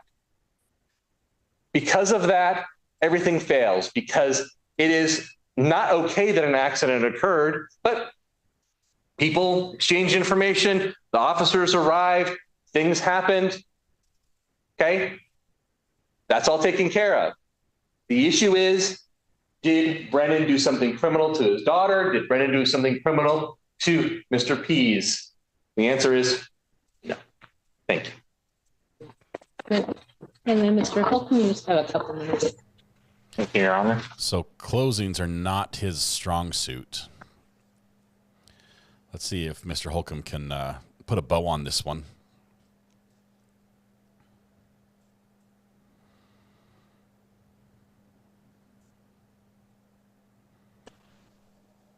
Okay, we're counting this as your time, sir. Yep, go. All right. Okay. So, question is whether the defendant's actions constituted reckless behavior. Socks. Just driving on the road is not reckless behavior. So the question is what the defendant doing more than just driving on the road? And we have evidence that points to, yes, the defendant was doing more than just driving on the road. The defendant intentionally accelerated to catch up to the person who he believes was just involved in a hit and run with. He has the information on his phone. He has information that he's able to see. So he intentionally, in his words, drives up next to the vehicle, close enough to try and get a picture of the driver of the vehicle that was just involved in what he believes to be a hit and run. So the question is, was him doing that and him potentially intentionally driving into him reckless behavior? There is evidence to suggest that this was intentional. The defendant was clearly upset after the collision occurred. He came out, the two of them engaged in first fighting words and then actually grappling with one another. So tensions were clearly high. There was clearly anger there. And the two of them connected, grappling on the side of the road, severe enough that someone had to pull over and break it up and had to forcefully separate the two of them. So tensions are high. And defense says it makes no sense that someone in Mr. Louris's situation would intentionally drive into someone. Road rage causes people to do things that are fundamentally irrational. It causes them to accelerate at a high rate of speed next to a vehicle while their daughter is in the car to get as close as they can. It could cause someone in that situation to intentionally drive into the other vehicle. There is evidence to substantiate that. It is disputed, but it's there. So the question is, which of the two witnesses do you believe to be the most credible? And earlier in the instructions, I believe it's in instruction number 1. Start wrapping up. Yes. Okay. I believe instruction number 1, it specifically says that you are the sole judges of the credibility of the witnesses on the stand. Not the prosecutor, not the defense attorney. You as a juror determine whom is the most credible of the witnesses. And based on that credibility, he's pounding the podium. There is reason to believe that the defendant directly drove into Mr. Pease's vehicle. But what is indisputed is that he intentionally got as close as he could to the other vehicle to snap a picture of the driver when he did not need to. This is not just driving past someone and then passing them and then continuing on your merry way. This is deliberately driving close to another vehicle at a high rate of speed to try to snap pictures of the driver as you are driving by. If we buy the events that are described by the defendant, if we take the defendant's word for it, that's what actually happened, if we take the defendant's word for it. So either of those scenarios shows a reckless disregard for the safety of others on the road for Mr. Pease, and it also shows a reckless disregard for his daughter. Deliberately driving into the other daughter, obviously reckless behavior. The other driving daughter? up as close as you can, sticking your phone up, taking pictures, or trying to take videos. That is also reckless behavior. And the defendant said that's exactly what he was doing. That's exactly what his goal was, to get a picture of the driver. Despite, again, I would submit the evidence that was in the video, plus the defendant remembering 2 letters on a plate being more than sufficient information. So for these reasons, the state is asking for you to find the defendant guilty of reckless driving and reckless endangerment. The defendant's behavior that day was unnecessary. It was unwarranted. It was irresponsible, and it was reckless. And it actually put both himself, his daughter, and Mr. Pease in danger for their lives on that day. And for that reason, the state has asked you to find the defendant guilty of both charges. Thank you. So now at this stage, we'll be putting into deliberations. You may have divined there are 7 of you there, and we're going to use 6 of you for now, but the 7th juror there, we pick you as an alternate, and I'll tell you what your job is. You may be called back to continue with deliberations, you may not, but for now, for 6 in for deliberation, pick a 4 person. I would suggest you take a little break, get refreshed, and then when you're all together in the room, pick a 4 person to help you discuss the issue and begin your deliberation. Brenda will be sure that you have all these exhibits and everything else. So maybe take a quick break to refresh and then get going. There's no time limit on what you're doing, you decide. So, and juror 7, if you can just stay seated, I'll tell you what your job is going forward. So, Brenda, they're all yours. Brenda, take the jury out. Beat them soundly. I mean, seat them soundly in the jury room. I have to say, I'm trying to look at this You need all these exhibits back. in the light that the defense attorney should have presented the closing arguments in. Yeah. So I have 5, 6. I think those are the unadmitted. I've got them right. So we'll go through it together. These are not admitted back here. You've got those. You can come look through. Oh, okay. All right. Make sure we get it straight. I just know the heat grabs.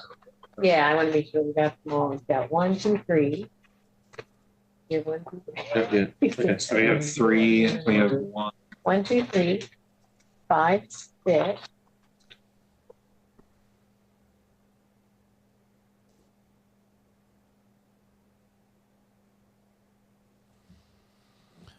Just wait for the jury to leave here.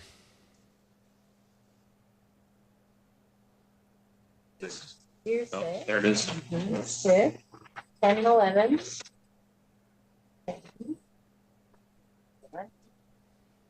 12, 13, 14. 13A. 14. That's the 5. And then 16, 16 and 7. Are they going to be able to see this again? I think it can plug into the TV for people to get when the jury watches. But I mean, sometimes they say they can't see it again, or Well, we'll see if we can. We'll see. okay, I need to know what to tell them. We'll give them all the exhibits and we'll see where we go from there. If they ask me though, what do And then you'll ask them? me. So just to extend, the laptop doesn't have anything on it. Okay, so So that could be. the flash drive, Great. it should be able to. Okay, we'll talk about that. All right, so this should be a quick one for the jury. I think both should be charged, but only one's on trial here. Like juror 7, get her belongings, and then I'll talk to her. So if you have belongings back there, why don't you gather them up and come on back? Thank you. Everyone else can be seated. Mrs. R.A. just brought me a salad. Well, my child just brought me a salad, so I had the chili first, the salad to top it off. I didn't vote in the guilty, not guilty poll. 58% came back as guilty on our poll, which is Give instructions for alternate, and just then close. where's everyone going to be? Maybe we can think about writing that down for Brenda. Salad's the palate Right. cleanser. Seven, as I said, you can get settled. You've been picked as an alternate. I've had several occasions where we've needed to have folks back because something untoward happens to one of the six, and then we have to start over. So that's you in case something happens. So you can be seated, stand, whatever's comfortable for you right now. But none of these instructions are going to be too surprising. But at the outset of this hearing, we picked you as an alternate. And then, if someone doesn't return, if they get in a car accident, get sick, can't do anything, whatever it is, then you would be brought back. So you're still part of this jury. You're still under my orders. You're not released. That's what that means. And then if that were to happen, you'd be brought back and everything would start all anew with deliberations with you as the juror. But until that time, you're temporarily excused. So I hope what I'd like to see is that you can stay within about 20 minutes of the courthouse so that if something were to happen while we're deliberating, we can have you back. Brenda's going to be getting some contact information from you so that however you want to be contacted one way or the other, if we need you or if you're relieved. So we best know how to get in touch with you. But obviously don't discuss this case with anyone. I prefer smoke not signal. with the other jurors, My not with preferred family communication friends, method. not on social media. We've talked about this a lot. You're not released from those orders. Don't research anything. Don't look up any definitions. Don't look up any people. Don't go to the place where this is alleged to have occurred and investigate. If you pass through there naturally, then you won't give it any other attention than you would have last week. So your family and friends and coworkers and so forth, wow, what happened? You'll say, I can't talk about it. I'll tell you all about it later. That's your response. And you will be released from this as soon as we're done. Don't allow anyone to give you information about this case or to talk to you about the case. And if that happens, if you come across information outside of court, then don't discuss it with anyone. Let Brenda will be in touch with you. Let us know, and then I'll decide what, if anything, has to happen.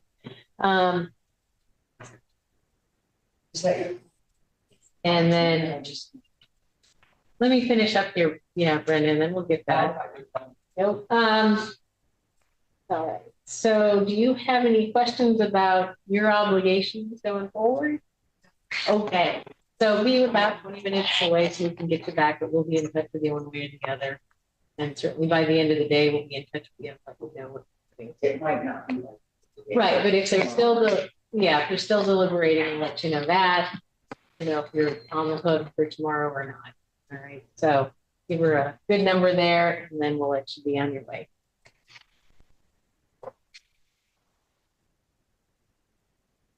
And was that good enough, Ashley? Give Brenda some information on how to be in touch with you if you're not going to be sitting right here, and then don't be too far. Okay. Okay. All right, this jury should be pretty quick. I think. Yes. Reckless driving, if we look at the charges. So I'm no not sure matter, if- obviously, actually, let me pull this up.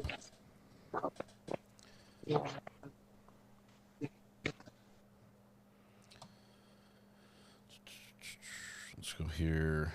Reckless.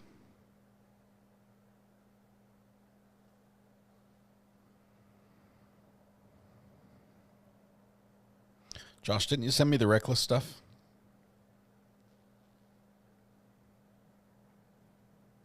I thought you sent me the reckless definition. If not, don't worry about it. Let's see, let's do another poll here really quickly. Because I'm a little late.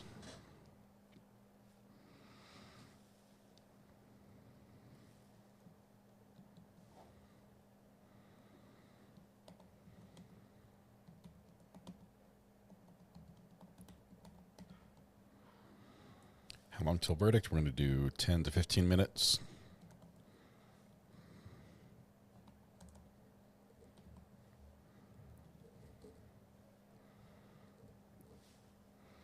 30, 15.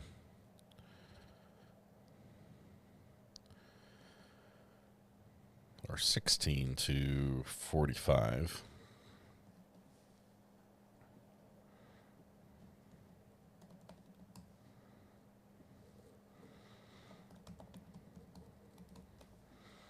During podcast or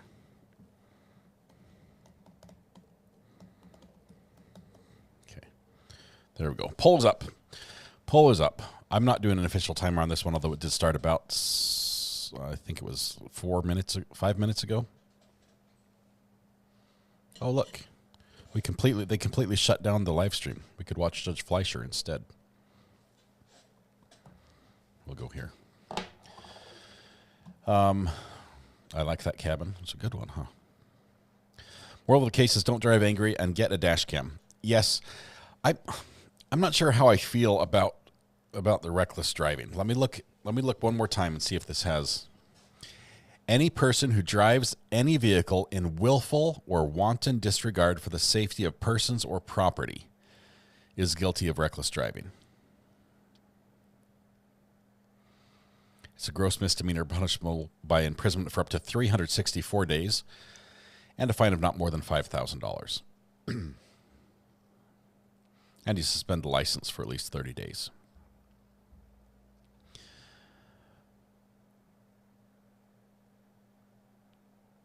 Any person who drives any vehicle in willful or wanton disregard for the safety of persons or property. If what the defense attorney said is right, Scott's feeling convicted by that definition. If what the defense attorney was right, which I don't think it is, but if we go with what he said is the law, it's legal for, apparently in Washington, it's legal to use the turning lane to pass on a 2-lane road. If it's a 3-lane road, you've got one direction of traffic each way and a turning lane in the center, a shared lane for turning. Apparently in Washington, it's legal to use that for a passing lane, only because the cops didn't say it wasn't legal. If that's the case, a reasonable person with the right evidence, it was not argued, could conclude that the pulling over and stopping as the guy who hit you drives off would require you to go faster than the speed limit, which would mean he was speeding. Is speeding enough for reckless? In my state, you've got to be 15 over for it to count as reckless, or is it 20 over to count as reckless just for speeding? That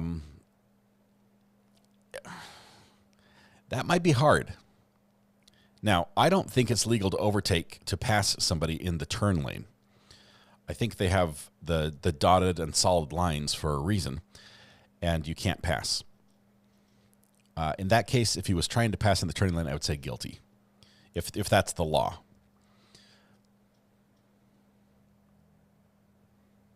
I'd say guilty. He has a kid in the car.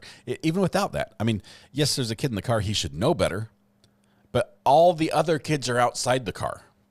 Everyone else's kids are in other cars. Kids are riding their bike on the street or walking along, crossing the bridge or something else. It's not just a kid in the car that's the problem. It's everybody else. If you're doing something unsafe, wanton disregard, that's reckless. I'm going to say, based on what I think is right, which I don't think is what the defense attorney said, you can't pass in the turning lane. That's not what it's for. I'm going to say guilty. But stranger things have happened. I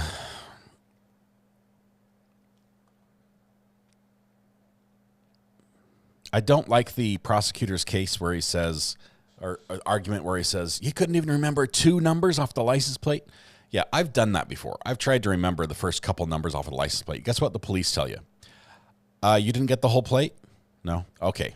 Well, thanks. Thanks for making a complaint. We've filed this away. We're done.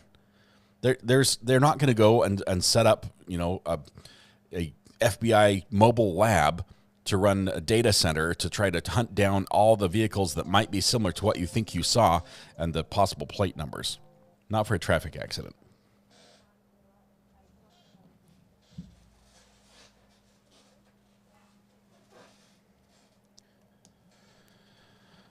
Okay.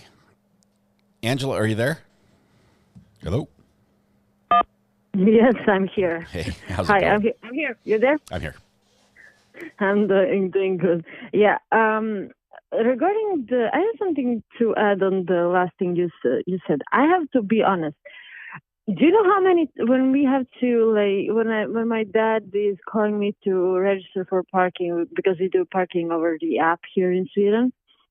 Do you know how many times I have to go look up what's the actual license plate of our car that we have had for a few years? Of the car that I drive in every week. Okay, this is a great idea for a poll. Because I'm the same way. I'm going to end the poll on the jury thing, and I'm going to ask everyone here just 1 second. So, deliberation. The answers, by the way, were 16 to 45 minutes or 65%. During the podcast, 20%. 10 to 15 minutes, 9%, and late night watch party, 4%. So we're going to do a poll based on what Angela said. Start a poll. You don't have to put this in. Do you know the license plate of your primary vehicle? There we go. We're starting a poll. Because if I had to vote here, my answer is no. I do not. Exactly. So that's number one. Number two, I have a problem with the victim / first witness, and that is mostly because my brother, he's 14 and he has his first internship. It's mandatory here in Sweden in 8th grade to have internship. And he got an internship in a car, not dealership, but mechanic shop, to learn how to fix cars and so on. And we have a few motorcycles ourselves that he's fixing. Point being of this is that my problem with first witness is he's a car guy. Mm-hmm. He has access to fix his car. Why did he wait? I mean, something doesn't feel right. Something feels off that he did not fix his car. As soon as he said, "Oh, it's an old dent," that shot red flags in my mind. He does car auto body repair for a living, and he doesn't fix his own car. That was interesting. Yeah, I was more concerned with the fact that he completely reversed his story mid-story. And said, as soon as I pulled over after he rammed me, looked for a safe place to pull over, pulled into a driveway. I'm looking for my insurance, thinking, who do I call first? And then I get out of the car, and he's coming at me. And then he tells the story again and says, as soon as I pulled over, I immediately jumped out of the car, didn't look for insurance or anything until after the police showed up. That was more of a concern for me. But. So that also, and the whole, I did not fix my car. I did not fix the old dent. I mean, really? Seriously? Our brakes, we had a problem with lights. It's not like it didn't work. It just wasn't right.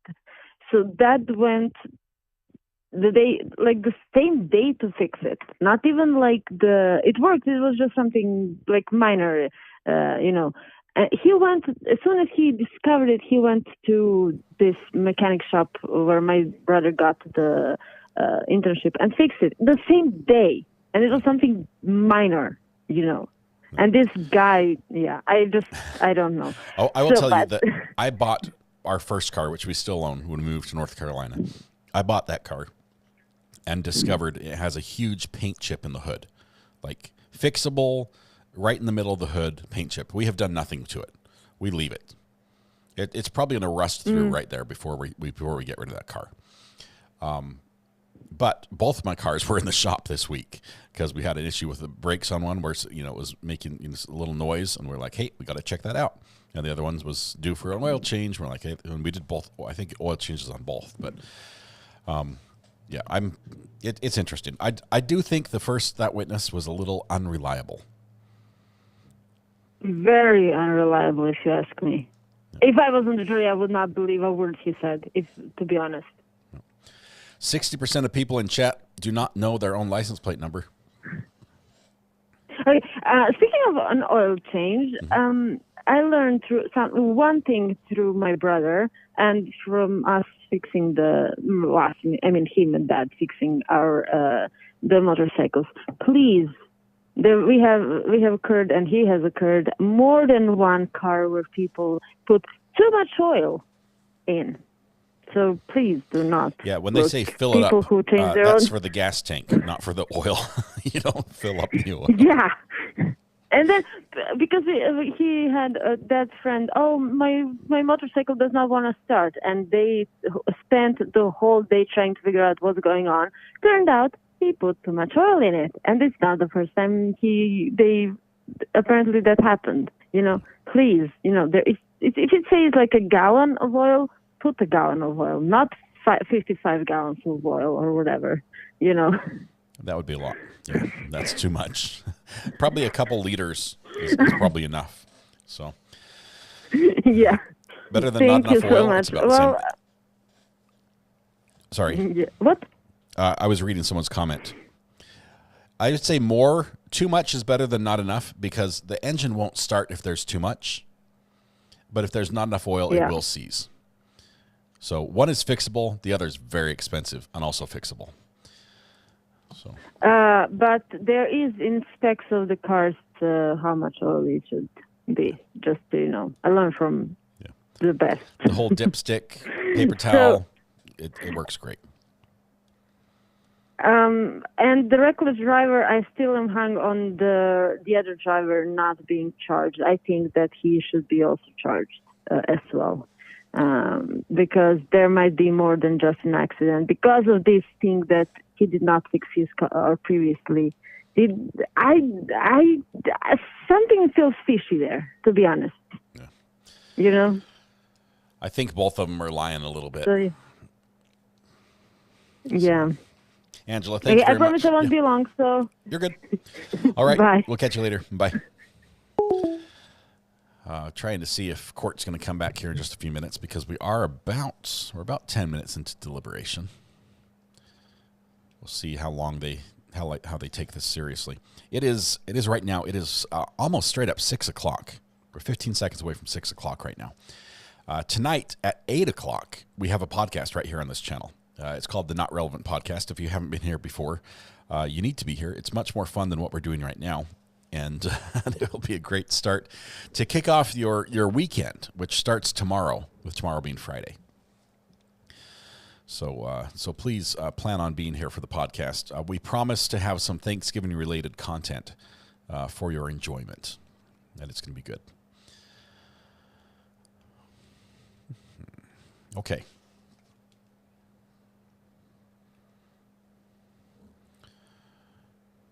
Thurston's been busy.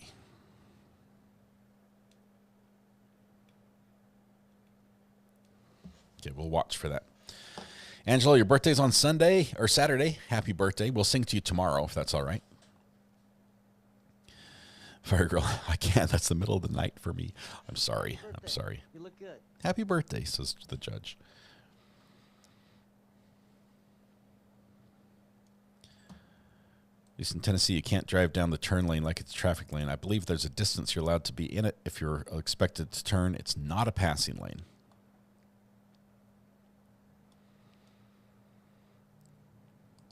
Yeah, Lisa, Thursday's an exception, though. It's okay to do it then. Heard Weather Watch is going to do a snow wrap, says Adam. Yeah, you heard that, did you? Did you hear it from like Greeners or what? It's not on the rundown, I can tell you that much.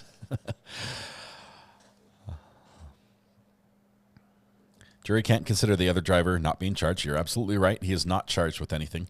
Although, I'm surprised he wasn't charged with leaving the scene of an accident. Because he told the officer, apparently, the officer was 100% sure that there had been an accident before and he had driven away from it. And I would say this.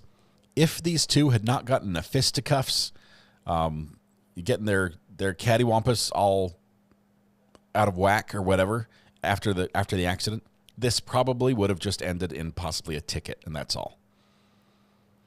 I don't think it would have ended with these with this level of charge had they not gotten into a fight.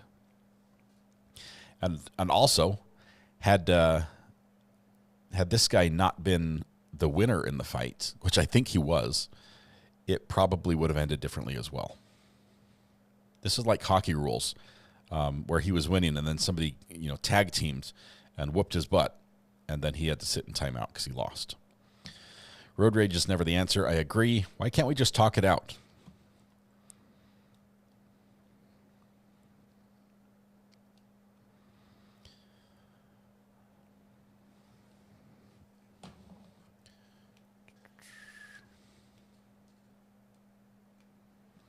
I have to sit here and click refresh about 1,000 times to see what's going to happen. What are you guys watching? Oh, you're watching that. That's cool. I'll do it this so it doesn't give you like whiplash. How will we know that when there's a verdict? They're just going to go live again. That's the way Thurston County does. They don't notify anybody other than the people in the building.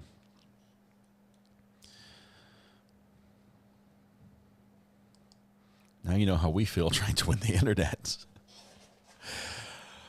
Do we get verdict music? Yes. We need verdict music for sure. Can we watch your version of the accident again? No, I'm scared to even watch that myself. I don't think I'm going to watch that. Let's see. Okay, we've got verdict music ready, so we'll be good when it happens.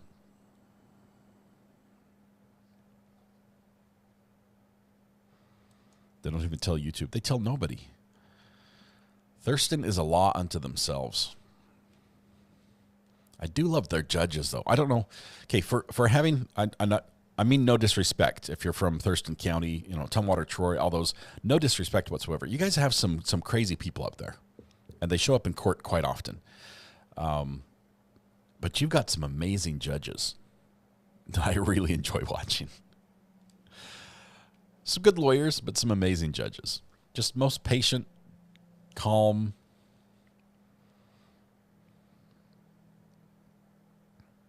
Let's see. I'm getting my back buttons mixed up with the text buttons. Yeah. Good judges. You want to keep those ones. If you've got a good one, keep them around.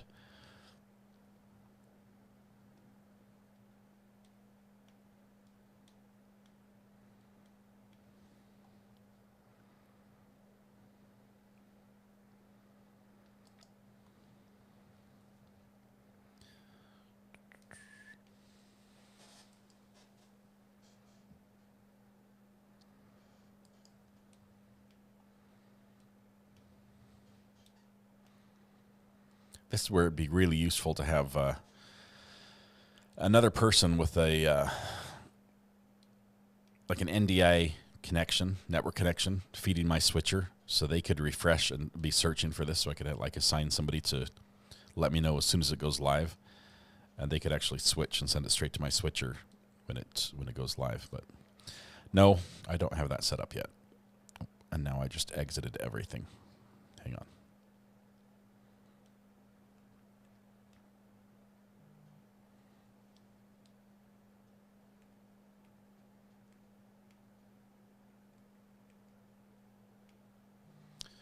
Thurston County Courts.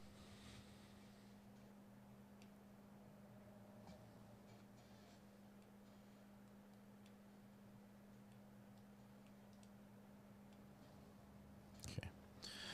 We're back. Do you have a cattywampus button? I have everything but that one, Kenny.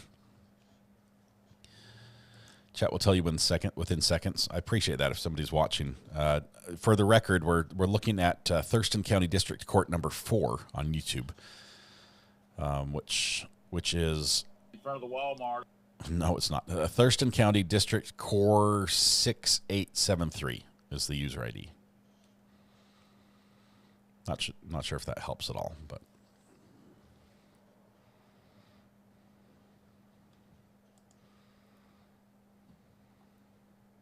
I think I'm about to catch a whooping. About to catch a whooping. Send someone with more experience.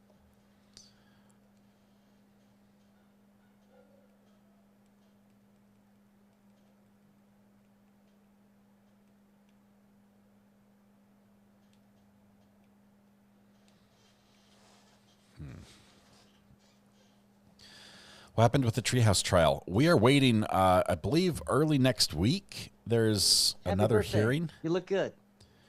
There's a plea deal. I think he needs a little more time to decide if he wants to sign the plea deal or not. So we're waiting to see if he does that.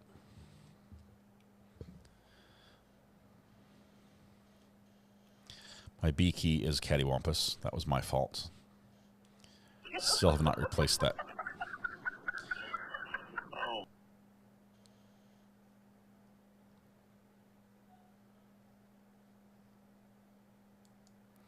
Parkland judge on YouTube reacting to defendants who self-represented. Is this the judge that resigned after being impartial?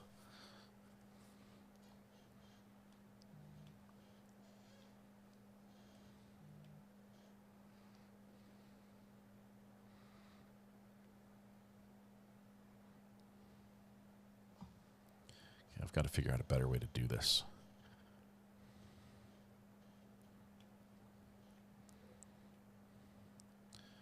Judge 3 is live. Who's this one?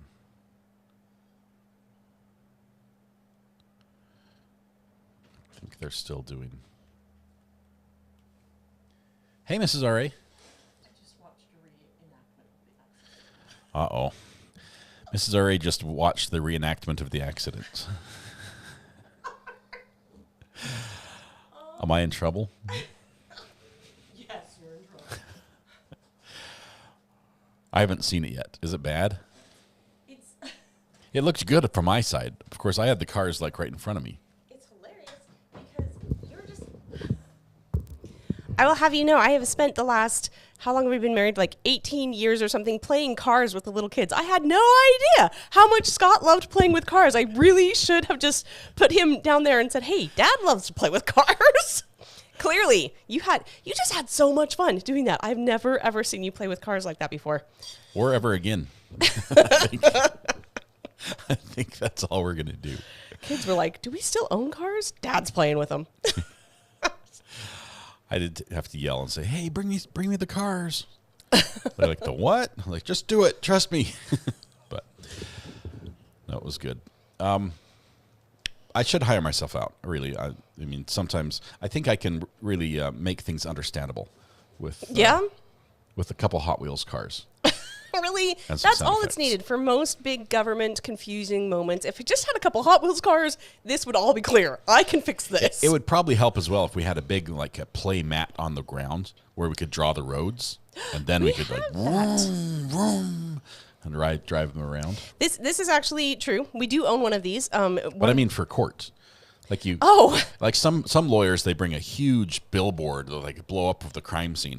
We would make a big canvas with a map of the town, like town. Google Maps that we're driving around, and then this guy's like, rum, rum. Can you imagine the jury? Oh my gosh, I can't believe I'm doing this. It would probably be a federal court thing, because there's no cameras there. I feel more comfortable doing it there. So we, one year for Christmas, we were unemployed that year. And so I was doing all homemade gifts. And so I bought a big old piece of canvas and we drew a cityscape on it for little Hot Wheels cars. And I was drawing like boxes. This box is the library. This box is the police station. Scott was like, give me those pens. He whipped it out and he was like, oh, look at this. He drew our house. And it was the house we had before had these really lovely windows on it. So he drew all the windows and he drew his motorcycle on it. And it was impressive. I was like, wow, look at you go. The kids never play with it, but it was fun to make it. We still have it though, right? Yeah, I'm not getting rid of that. It took a lot of work. Yeah, it was. It's not artwork. Okay, I will say it's not amazing. It's way better than what I can do. Yeah, it was fun. I think some of the Christmases where we made gifts were some of the best. Yeah, I think for us, I don't know if the kids loved it. There was one year I discovered eBay, and it was... Oh, hang on. Wait. Before Mrs. R.A. puts like sugar coating and fluff on this story. It was amazing. I loved it. Not just eBay. There was a specific toy. They were Rescue Rangers? Heroes, Rescue something. These little play school characters that have these huge feet. And so the kids just, like, you can beat them up. They will not break. They're really strong. And I don't know. We did have a job at that point, but like not a lot of money. So I was like, okay, I want to get like the biggest bang for my buck. And so I was looking up words like lot and group and stuff like that. And let me tell you, she did not understand how eBay works. And I can't blame her. This was her first foray into eBay. I was really young. But she found all these things. She's like, man, I've got to see if we can, try to win some of these bids. So she bid on all of them. On everything. And she won. I won a lot. She won them all. And for the next 2 weeks, we just have boxes of these toys arriving in the mail. Just I know. Tons. And just like, it's like people's discarded toy bins full of Rescue Rangers. Full. And we must have had hundreds of those. We had so many. The kids were like, I don't get it. They're like, why are these cool? Who wanted these? None of them. None of them. No, nobody asked for them. They didn't know they existed. I had just discovered them. And I was like, I bet they'd like 300 of these. We didn't even have a TV to follow the TV show because I think there was a Rescue Rangers show or something. I think it might have been. I don't know. But yeah, we ended up, I think, donating all those to charity. Yeah, we did. Because the kids were like, Mom, I don't know why you got us all this stuff. I was like, it's imaginative play. We're like, we don't know if the person before us ever played with them, but we haven't. So they're basically new. Oh, my goodness. It's fine. Good times, good times. These are the experiences. I don't remember. Like, I'm sure we've given so many gifts that were, like, perfect for the kids, but I remember these ones. The total goof-ups. I remember that's the first time we had to go to, like, Home Depot to buy bins for toys. Because before, we just had a couple toys, you could just put them away. But now after this, it was like, well, we're going to need probably 2, maybe 3 bins just for the Rescue Rangers. Rescue Heroes. Yeah, I don't remember what they were called, but they had just huge, enormous feet. I remember loving that because the kids, who were very little at the time, it would stay on the ground. They didn't have to try so hard to get them to balance. They'd stand up. That was their whole selling feature. Which is a big deal. And they had like weird, big, muscular arms as well, I think. Yes. And they came with like, I didn't buy any, but like. They had like backpacks and fire hoses and axes and things. But very few of those came with. So I was like, what does this hole do? I don't know, buddy. Just ignore that. We don't use that part. I don't know. Still nothing from Thurston yet. So we'll hang tight here. The only other time we did the bins of toys was when you bought Legos. We still have about 1 billion Legos. Yeah. I will tell you, if any of you have Legos in your household, there's a something that we discovered that is the solution for Legos. It is a parachute bag. It's like a canvas. It's a play bag you can spread out flat, and then you can also like use the drawstring, and suddenly it becomes a bag. You can just pile all the Legos in, pull the string, and it's done.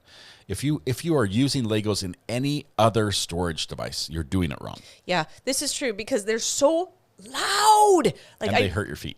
Oh yeah, that's true. But I let my kids get them out and play with them, and they're just so loud, moving them around in their plastic containers, and it's much easier having them in these quiet parachute things, and they can spread them out really fast and then build whatever they're building. I don't know though. I feel like our kids have pretty much outgrown Legos, but they're Legos. They're timeless. I don't want to get rid of those. And they only go up in value. Well, not the way we treat them. There are actual stores out there that sell Legos by the individual piece. I know. And so you're like, oh, I need a 1x in light gray with a logo on the side or something. And they're like, oh, we have that. It's $19. Like, that's how much the whole kit cost. I'm like, oh, you need it, don't you? I cannot think of a kit that is that cheap. We bought them somebody was getting rid of theirs. And it was like the big gift. So it was like 3 drawers filled with Legos. It was so many Legos, and grabbed them and got them on a used, like I can't remember what that's called, like a Yellow Pages, but no, not Yellow Pages. I don't know what it's called. Anyway, we looked it up online. Somebody was selling it. We were like, okay, here, let's go buy it from them. So we drove off into the middle of nowhere, and they're selling it. We got it. We wrapped it up, gave it to him Christmas morning, and my oldest was, what are you doing? Hang on, I'm trying to show the picture. This is how we get doxed. No, now I lost it. So anyway, he was meticulous about it. He pulled out every single piece out of just the whole thing. And then at the bottom of it were all these dog hairs. And I had no idea that they were in there because they were just hairs and it was Legos. It was gross, but I had been sneezing all morning long. So it was really nice that he worked through every single piece and we cleaned it all up. And then I haven't sneezed over the Legos since. I missed that story. I was busy looking at rescue heroes on eBay. Is that what they're called, rescue heroes? I think so. Yeah, KSL. That's what it was. But other people aren't going to know what KSL is. It's like Craigslist. Yeah. KSL is the largest classified ad website west of the Mississippi. Yeah, and it is the only way to I'm buy not making used that up. cars. We talked with KSL. They came and talked to my college class and shared that information. They're a news channel site. It's the largest. It also happens to be the strongest radio signal, AM radio signal west of the Mississippi as well. They're a news channel, but their big draw on their website is the fact that they have a classified ad section that is just super effective. Yeah. Really, really effective. I have bought and sold so much stuff on KSL. I bought and sold pew-pews back when that was allowed. On KSL? Yeah. Oh. They don't allow that anymore. As a matter of fact, I sold. I had a Ruger 22 long rifle revolver that I sold, and we exchanged it in the parking lot of a McDonald's. So that sounds shady. It does, but it's like I'm like, hey, you got the cash? Yeah, I got the goods. He's like, all right. So you worried about anything legal wise? With I'm like, it's legal. It's legal in this state. You don't need any paperwork. And I'm like, tell you what, let's just take a picture of each other's driver's licenses and call it good. We're like, all right. You did? We're like, see ya, have fun. Oh, I wouldn't. Yeah, that's how we did it. Yeah, I buy and sell rescue heroes, and he does weaponry. For the record, I was selling the weaponry to buy a camera. Oh, yes? Which camera? The big one? The big one. Oh, that was a very large one. In fact, it was a there's XL2, pictures of which I bought on eBay. I'll have you know. Fun story there, too. I bought a camera on eBay, and I ended up buying it from my neighbor. So he just hand delivered it. He's like, here you go. I mean, I'm only 4 houses down the road. And then you filmed for him using that camera. I did. Yes. That's funny because they had a film festival that They're they like, oh, do. Since you have the camera, can we hire you? I'm like, sure.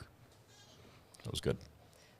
That is my favorite film festival. Okay, I've only ever been to that film festival, but I do like it because it's very funny. It was a Canon XL2. It filmed on little micro DV cassettes. But it weighed like, an anvil. It's a full shoulder-mounted camera with the gyro-stabilized lens, 20-power optical zoom. It was nice. I think if you look at, what's the movie? Is it like Ocean's 11? In that movie, there's one scene where they're just tossing around one of these cameras. Like, I don't know why. They're like prepping to, break into the studio or break into the casino, and they're like tossing one of these cameras around. I'm like, hey, that's my camera. But I represent everybody else who did not notice that. That is an obscure detail. From the picture on the box, Todd, that is crazy.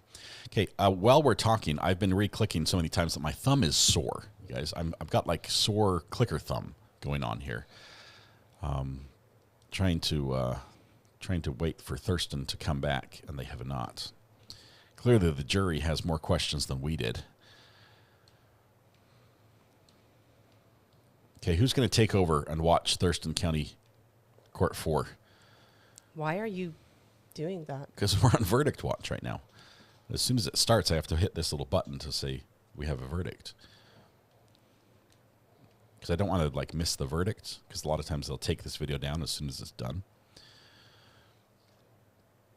Crazy Cat Queen says, is KSL out of Utah? It is. It's based out of Salt Lake City, where the Olympic Games were in 2002, I think. And are coming back. Yes. sometime. Like in 4 years or something. We had the games in the town we didn't live in that town, but close enough. We could have driven to that town, and we never went. Yeah. Oh, well, Scott did. He ran security, but I just stayed home, watched it on the TV like everybody else. It's like the athletes were driving by our house on the freeway, and we're glued to the computer screen watching the BBC coverage of the Olympics. That's so true. I prefer BBC. Door. They're so calm. They're like, oh, somebody lost and somebody won. That's wonderful. I'm like, oh, I like you guys. Okay, still nothing from Thurston. We're approaching the half-hour mark, I think, on the deliberation. Mrs. R8, do you remember our license plate numbers? Don't say them. What? But like the license plate tags on our cars. Is this like a jab because I never register them? I'm asking yes/no questions here. No, I don't remember them. No. Do you remember your driver's license number? What? No. Do you remember your credit card number? Do you know what I do remember? What? I remember the VIN number of some of the cars that I first registered when I first started working in the shop. I remember that whole entire VIN. But no, I have no idea about those other really pertinent numbers in my life. I have no idea about those. Strangers' VIN numbers on cars, she's got down. But those important numbers that are, for us, we have no idea. I don't. No, in fact, when we were, I don't remember, we were getting into hotels like a lot. It must have been on our trip. And I kept having to send the kids outside, go get that number for me. I have no idea what that is. Yeah, it's the worst. Yes, she remembers the VIN numbers. Yeah, because do you know, VIN numbers are not just random assortments of numbers and letters. They actually are a pattern, and that pattern tells you about the car. It says, oh, so if you have two FALP, you're talking about a Ford. And I don't know exactly what the ALP stands for, but all of them have different meanings to each of the digits. And once I saw that there was a pattern, it became easier to memorize. Still think it's weird. Can't do my own license number, license plate.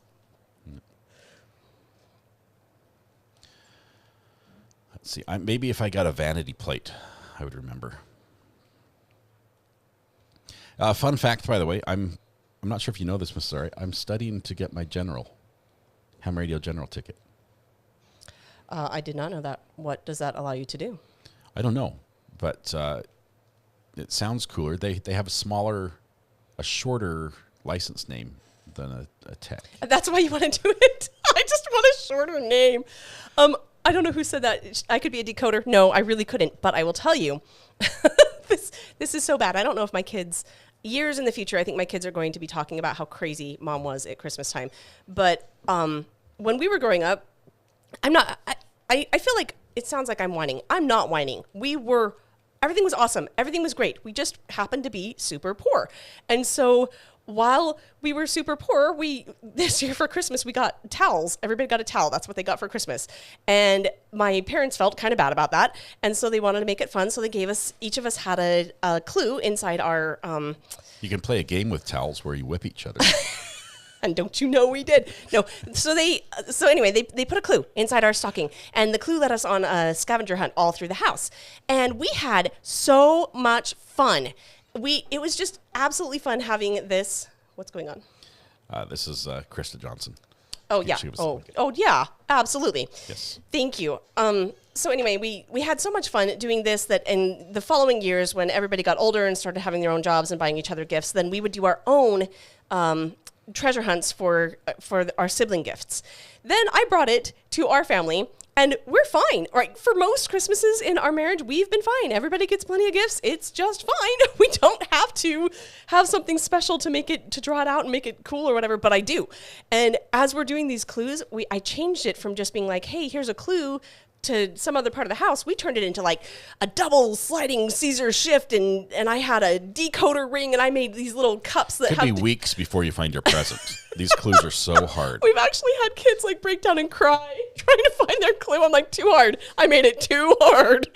So anyway, yes, we do lots of codes. The kids are now old enough that they make their own computer games and computer process, and our oldest likes to write stories, and so he wrote a big long story, choose your own adventure story, to find the clue or to find the present. So Christmas takes forever at our house, but it's a lot of fun. I was not initially on board with the treasure hunts. That was not my idea. I was, and maybe this is not the spirit of Christmas that you all have come to know and love, but my idea for Christmas was, it was like, hey, I'm finally adult. We can finally do it my way. Now realize, I grew up in a family with 10 kids, and there weren't a ton of gifts going around, so we would all take turns. It would take hours.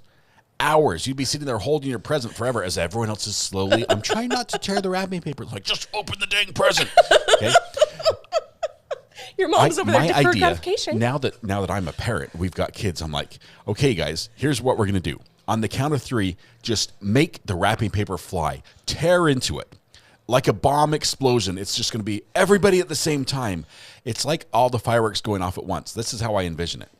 Yeah, no, because we have not had this experience yet for some reason. For some reason, because I spend hours and hours and hours and days and weeks and years, I swear, finding the exact right gift for each person. And if I have to be darting around hoping to catch that moment of joy when they see it and it's absolutely perfect right before they lose all the little pieces, I'm going to miss it. And I am not going to miss it. That is the only payback I get for all of this effort and all of the paper cuts of trying to wrap all this. No. I want to see every moment. So Christmas takes a long time. Yes. And by long, I mean it's like painfully long.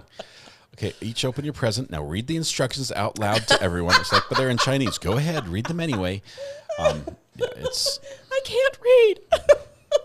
Just make up the words. Okay, sorry. It's way too much detail. I'm just saying. We own Christmas. It's fun. We're excited. Tonight on the podcast, we're going to be talking about Thanksgiving, though, since that's coming up soon. Oh, I know. Christmas. I'm sorry. They literally started advertising Christmas before Halloween this year. My poor kids are so confused. Some of our Halloween candy might have had Christmas Santas on them. Yeah. Yeah, they don't care. Yeah. My kids just get cash. That's easy. My license plate is the hex color for bright blue. That's awesome. Wow. I have a son who would know what that is and love that you do that. Is it a vanity plate? Like it's something you signed up for, thinking, this is my favorite color, so I want it on my license plate? I can see you doing that, Phil. I'm not saying, or was this just luck of the draw? Andriel Hill says Thanksgiving, the forgotten middle child of the holidays. So true. Well, our oldest got married, and they were like, hey, this year is your year for Thanksgiving. And I was like, oh, we'd love to see you. We don't really do much for Thanksgiving. I was like, we'll probably have some meat. I cook a turkey. You cook the ham. You make homemade rolls, which are delicious. I organize the crap out of that sucker so that when we sit down to eat, the whole kitchen is clean and it's ready to just... This is another thing I have an issue with. You can imagine, my dream Christmas is all the kids running through the door and tearing open the presents all at the same time. When it comes time for Thanksgiving, which is like, for us, it's like the premier meal of the year. Right. We rarely put more effort into a meal than what we do at Thanksgiving. Never. We never put this much effort into a meal. Very, very rarely. Like not since last year at the same time. When the turkey's ready and hot, I want to eat the turkey. This is my goal too. I have no desire whatsoever to clean the roasting pan. Okay, I have zero desire whatsoever to sweep up the floor and from the flour that was used on the rolls or anything else. I'm all about soup's on. Okay. Just let's back it up here because there is a presumption here that is incorrect that I'm somehow sitting in the background saying, "Oh my gosh, I get to clean the pan! Oh my gosh, I'm so excited to sweep." This is not accurate. I do not want to do these things either. It's just that if they don't happen before, they can happen after. They won't. Oh, I will be the one. But that's okay too. That's okay too. Oh my goodness. Best Thanksgiving dinner is when we all sit down and at the restaurant. Kitchen is. We did that one year. The first year we were here, our kitchen was not. Where was it? Cracker Barrel. It was Cracker Barrel. We went to Cracker Barrel for Christmas dinner, Thanksgiving dinner. Are they paying us to stop telling family stories? Pretty much. Kayla says, my boyfriend, DOD guy, Department of Defense, goes crazy when I use the same 4 passwords. I can't imagine the grin on his face if I memorized VIN numbers. Just one. I just remember one VIN number. Oh, my goodness. Yeah. Hey, so anyway. Still no court, you guys. I'm still clicking. Like my thumb. I'm going to be sore tomorrow. I'll have to put ice on my thumb because I'm clicking so much back and forth. But still nothing from Thurston. We'll bring it to you as soon as it happens. When we had to go out to eat for Thanksgiving, the line was incredibly long. Like super duper long. I didn't know that anybody went out to eat on Thanksgiving. I thought that was like We thought everyone was sitting around with their family around the table, giving each other the bird. I mean, passing the turkey around. Passing the turkey. Well, if I haven't seen you in a while, it's possible. Troy, thank you. I'm going to rest my thumb just for a minute. But anyway, when he brought it home, I was so grateful that he'd gone all the way in and fought the crowds and brought it home, and we laid it out on the table, and I was like, oh my gosh, this is the saddest thing ever. There's nothing on the table other than these individual plates. And I was like, okay, kids, here you go. And for the first time in our life, we tried dumplings. Yeah, those weren't good. You guys, who created dumplings? That's not right. It's wrong on a fundamental. It's, oh my gosh. I was Either like, cook it or don't. Yeah. Don't halfway cook it. It's like someone forgot what they were doing, slopped it on the plate, called it good. Oh my goodness. I was like, no, what is this? So my kids are sad on Thanksgiving, and I thought, well, it's fine. We'll be together by Christmas. It's fine. Just be quiet. Eat some more corn. Like it. The corn is good here. Oh my goodness. We've got some fun memories. The funny thing is, in the moment, not all the family experiences we've had were like, yay, isn't this the best? Nobody's laughing. As a matter of fact, there might have been significant tears involved. Just like, I can't believe, why is everything falling apart? But looking back, they are some of the best memories ever of just things that we've been through, the memories we've made, the crazy experiences. So the best. Every morning, I like just taking over. I've got a mic. I'm going. Welcome to the Mrs. RA show. Every morning, we tell a family story because I'm just trying to maintain our family identity and help everybody remember who we are and what we've gone through together. And our family's spread out enough that the older kids have had experiences that the little kids were not even alive for. So every morning we just tell a story, something that we've done. And a lot of the stories are these moments that did end in tears. We just sort of leave that part out of the story and we're like, see, isn't that fun? Yep. That was an experience, guys. I mean, I remember a very romantic date that I took Mrs. RA on a hike just overlooking the valley. It was beautiful. She focuses on the fact that she was like 8 months pregnant at the time, and we're like a mile and a half up in the mountains climbing over cliffs. With like no oxygen. We were way up there. I was like, great, feeling contractions. This is awesome. Super romantic, honey. I'm like, just one more mile, honey. Right up here, we can get up to these cliffs. I can show you where this mine is, where I discovered, the huge den of snakes, and it's really cool. Right. And I'm super excited. Like, I'm like, that sounds great, honey. That way we can either be bitten or it can collapse and I can have to go get somebody because I'm not climbing in it. So, yay. We've got a picture from that hike. We do have one picture. I was smiling in that picture. Yes, that's what I remember. So later, the tears came. I was like, why do you hate me? Yeah, it was good. Let's see, Krista.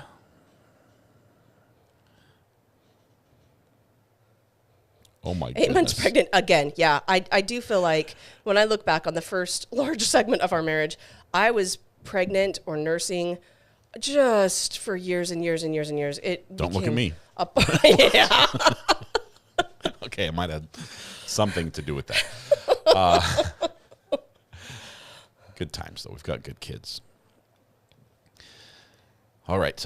You guys, I don't know if we're ever going back to Thurston, Washington.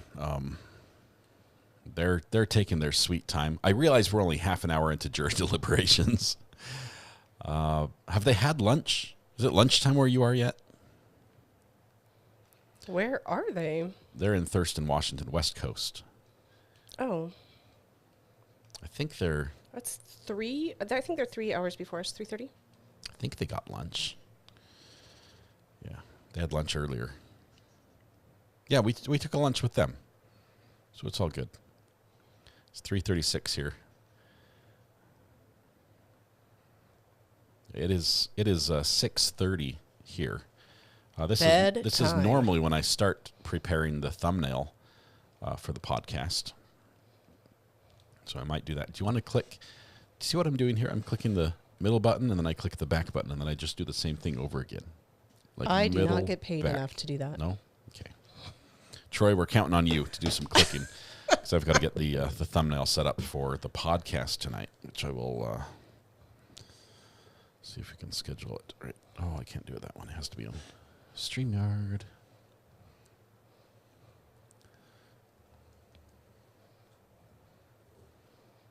Yeah, take a dinner break. That'll do it.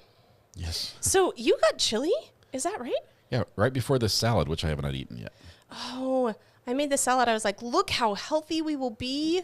I was so proud of myself. It's wilted a bit because it's been sitting here for a while. Also, it was sitting in the fridge for a week. No, I just got it. I got it today. Did you hear that? Sorry.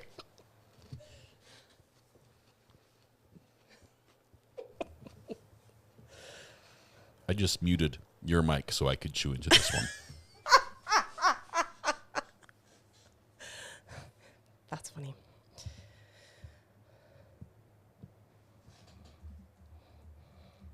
So everybody feels like this is something that the verdict will come in pretty quickly.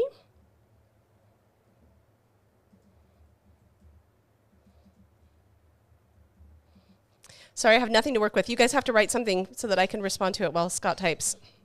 And choose.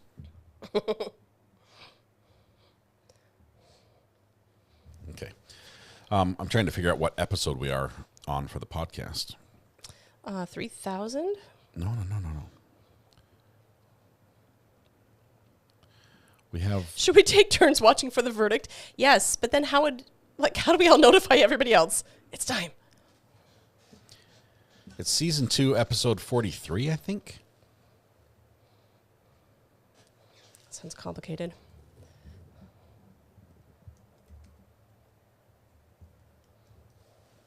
Okay, there we go. If you like dumplings, have you tried spätzle? I do not like dumplings. You know what, though? I've heard people rave about dumplings here. Like, they've had big, long conversations about how amazing dumplings are. And I'm thinking, wow, I had in my mind baking powder biscuits. I was like, okay, that could be good. They're saying it's with chicken. And I'm picturing, all right, that sounds really yummy. And so the first time I tasted it, I was like, what is this slimy? Whoa, it's like a snail. Why? It's like that mushroom you grow in vinegar or something. You guys know which mushroom that is? I don't know why my mom grew these mushrooms. And you get like a stale, rotten jar of vinegar, and you leave it out where it's warm in the garage, and it grows like a fungus across the top, that looks like a pancake. And apparently you're supposed to like take it and peel it and eat it. I never did, for obvious reasons. But that's what the dumpling looked and or tasted like. There are fluffy types of dumplings. I don't know what that is. Is it like the baking powdered biscuit? Because I think those are good. That's not a dumpling. Yeah, no, I don't think so. My experience with dumplings was like, oh, that's right up there with caviar. Yum. Oh, my goodness. Caviar is just a waste of good salmon eggs for fishing. I cannot eat caviar. Oh. Okay. I'm still clicking. Nothing happening yet. Also loading the podcast. Get them from a really good Japanese restaurant. Okay, I must admit, we got them from Cracker Barrel. This is probably not... It's about as far from a good Japanese restaurant as you can get. Yeah, it's probably not top shelf. So, yeah, that's possible. Still no verdict. And we don't get to see the courtroom wall. They just don't live stream during deliberations. So. Oh, gross. Oh, I love caviar, but not salmon. Feels like a blister popping in my mouth. Oh, okay. Oh. Thank you for sharing that. Isn't a dumpling a noodle and a biscuit combo? It's a pretty good description. But like a noodle that's been put in the water and then forgotten about for a really long time, that kind of a noodle. Yeah. Maybe there's a better way to do it than that restaurant did, but they were not good.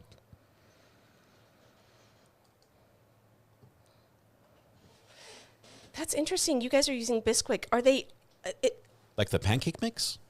Well, you can use Bisquick to make several different dough type things, but I'm wondering if they are still all wet and slimy using Bisquick or if they're more of a dry version. All right, Culperistic, now you're just doing a keyboard smash. Pierogies? Oh, pierogies. Yeah. I've heard that word before. I don't know what it is. He's the guy that does the scammer payback. That guy? No, I don't know what a real pierogi is. The food. Is it Canadian? I don't know. They remind me of pie crust with a soggy hamburger inside. Man, yeah. Scott. Sorry, I can't. I'm trying to click on KQ's comment, and it keeps scrolling up. It's like chasing it down, missing it a little bit every time. Polish. Pierogi is an innuendo. Okay, well, okay, thank you, Adam. Oh. I'm not sure if I believe you. Yeah, I was like, it's Adam. I'm not sure if that's true. Don't think you're actually talking about actual dumplings. I don't know what you ate, but they're not made from baking soda or powder. No, the ones we had were slimy. They were, yeah, I would know. There was no rising agent in them.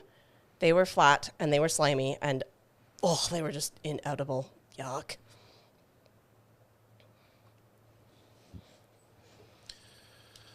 All right. Well, guys, I think we'll have to watch during the podcast and maybe interrupt with a verdict. I don't know what you guys are going to talk about on the podcast because I've already covered all the foods. We're going to talk about Thanksgiving. Which is basically food. No, we're giving... You know what is so funny? I'm in charge right now of teaching some sort of preteen girls, 8 to 11-year-old girls. And we do a lot of activities, a lot of hands-on crafty things. And so I was setting up the craft that we were going to do. I was like, okay, guys, what's the next holiday? And this happened like a week or two ago. And they said, Christmas. I was like, okay, marketing works. I was like, nope, there's another one snuck in there before Christmas. What do you think it is? They could not come up with anything. When we finally came up with Thanksgiving, I was like, okay, so what's the point of Thanksgiving? And they were like, turkey, pie. I was like, Thanksgiving. What do you think it's about? Yeah, food. It was a little painful. Tasha Truffula says, I just looked up to Cracker Barrel dumplings. What the bike is that? Yuck. Okay, now you know what we're talking about. That's what I'm saying. That is not a dumpling. They called it that. I don't know what it is. It's, I don't know, sweepings off the floor. It was not good. It was terrible. Terrible. Biscuits are not dumplings. I know that, but we're not sure what a dumpling is. Yeah, I'm clear on what a biscuit is. My wife makes very good baking soda biscuits. She has never in her life made a dumpling. The obligatory sausage gravy to go with them. So I watched a video on how to make that. I was like, are you crazy? No, I'm not making that. That's too much work. I have to go to like Hardee's to get my biscuits and gravy. Thanksgiving is when the cats get to eat as much as they want. Thanksgiving is where the people that you don't normally hang out with all come together and you fight about religion and politics for a couple of hours. Yes. Yay! Clearly, we're not going to live stream ours because it violates all the rules of the channel. We are so far from our family, though. If we don't get together with other families, it's just us, which is, I think, why it feels like it's pretty much just the same. Sausage gravy isn't hard. Yeah, it's like a runny. Excuse me. It's like a runny with lumps of sausage in it. It's the getting it stirred so it's all smooth part that I was like, oh, no. Yeah, I was just giving you a hard time, Carol. I love sausage gravy. Yeah, did you tell them? I'm just opening up, guys. You get to hear all of our family stories. When Scott first met my family, we did not mean to do this. This was so mean. We apparently set up They meant to do this. Just they colluded. We did not. Okay, so part of Thanksgiving... In-laws, if you're out there, I still hold a grudge. And rightfully so. And you're welcome. Thanksgiving's fun at our house. So we went, and we were young. Whoa. she's like, hey, come meet the family. It would be great if I get to introduce you to the family. We're like, cool. Is that your imitation of me? Well, I'm just saying you presented it in such a light and easygoing way. I'm like, hey, what's not to love, right? I get to see your family. Obviously, you're cool. Your family must be cool as well. I'm like, cool. So I get there, and they're like, hey, we've rented this building because there's a lot of us. There were I'm like, wow, like a million of us. We were really big. I cannot wait. I cannot wait to meet all of them. And I get like 3 steps in the door, and we're walking past the kitchen, and they're like, hey, you. And they grab me and they drag me. Because we're such a big family, it is entirely likely that they thought that you were related. They were just like, some guy. They called me you. It doesn't mean much. Hey, you. And they pull me into this sweltering hot kitchen and like, grab this and stir. And they stuck me in front of this mighty cauldron of gravy. Okay. Well, I haven't seen my family in months it's like, and months. Clearly, I'm covering for somebody. They must be running to the restroom, something. And so I'm stirring, and I'm stirring, and I'm stirring. And I am out in the big gym area because I haven't seen my family in such a long time. And we have one of our family traditions is that we always take a huge family picture on Thanksgiving. So we're gathering everybody together to get a huge family picture. 2 hours later. I can't feel my arm. The gravy is perfect. It's immaculate. It's super amazing. Smooth. They've never had gravy this smooth. And I am just like, do I just leave now? Because she drove me here. I'm about ready to walk home, and it's from Idaho to Utah. And I'm like, can I please stop? Can I be done? Is there someone who can maybe give me a spell? A little bit. He's sort of on the ground, feeling bad. Everybody's like, who's this guy? We need to get him out of the kitchen. Why is he stirring our gravy? It was done hours ago. Everybody in the other room has already eaten, cleaned up. Like, maybe could I have a couple scraps or something? At that point, I didn't want to meet anybody. But I did find out that, guess what? Surprise, surprise. Her family is not big on gravy. Yeah, we don't even eat it. No. I don't know why we make it. I think they made it for me. I love it. But the food was gone by the time I got to it. No potatoes, but a lot of gravy. Wild. So every time we have an issue with the family and I'm like, you are not being very good right now to one of my kids, they're like, should I stir the gravy? Gotta get back into the good graces. Yeah. I have made gravy since then. He makes it every year. I only make the instant version, which you can do in 2 minutes. And that's it. I just can't stir. I just can't stir for long periods of time because it takes me back to a very dark place in my life. Like, I've been dumped before, but never like this. Never at a bowl full of gravy. Driven to another state, abandoned in the kitchen, and given a job. Oh. I didn't even know where I was. Couldn't find it on the map. Anyway, we got married, had 6 kids. It's all good. Anyway, oh my goodness. Okay, you guys, I'm clicking. We are now. They've deliberated for over an hour. Yeah, they're actually just watching us. They're like, we don't want to get out yet. I don't know what's going to happen here. We're approaching the podcast time where I have to do some prep. So he's lying. He never does prep. Thomas is listening. Thomas knows. I was reading the run. I've got it right here. Look, it's right there. Would that be the stuff that he did? No. I was reading what he did. This is the prep work. I've got web pages open. See this one about the Texas thing, and about this one with the. Okay, the point is you're just reading his prep. Here. I'm reading the stories. We have to talk about something. Oh, that's funny. I've been outed. All right, if you guys are going to miss the podcast tonight, you're missing out because it just gets better from here. Yeah, it's true. I'm setting the bar really, really low. I'm getting some voice notifications here. I'm missing some calls. Stop. Make it stop. Oh, I've got ingredients for sausage gravy. I think it's only fair. Does it come with a new wife? No, but just listen. Hear me out. No, don't go there. The relationship started with me making you gravy. It started with me making you gravy, and a whole ton of it.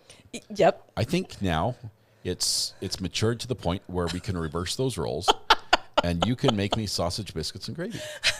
Okay, but if that started the relationship, what is the natural bookend to creating gravy at the other end? What does that mean? It's not like it's not like a mirror image. We're progressing forward. It's not we've gone all the way and now we're going back and then it breaks off. It's not an ending point.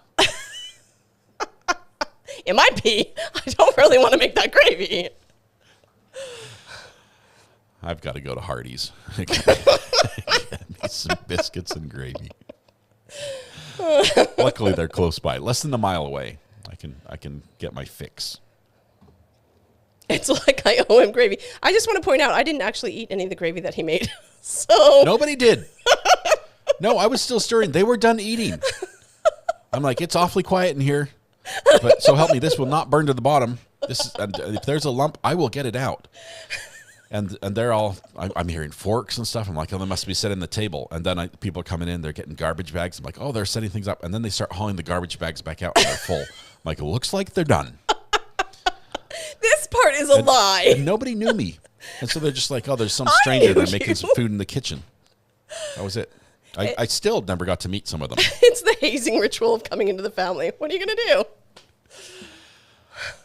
Yeah. I'm not bitter. Yes, I see that. I'm trying to think if there's anything that your family did that was even moderately like this to me. And they were like, it was like dating someone in the English aristocracy. They were so polite. They were all so very kind all the time. Bab says, I have to do a super chat when you tag team each other. It makes me so happy. I love you guys. Babs, thank you very much. It's very generous of you. You don't have to do a super chat. Yeah, that's true. But we appreciate it very much. Thanks for the support. Oh, hey, guess what? They're back. They're back right now, this very second. Good job, guys. You made it. Go. There we go. Boom, boom.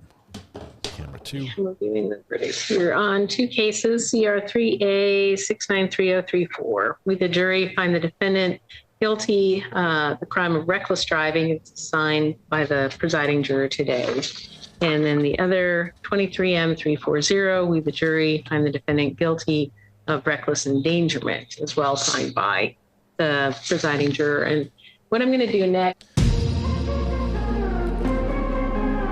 Okay, I guess I have to do it post-verdict.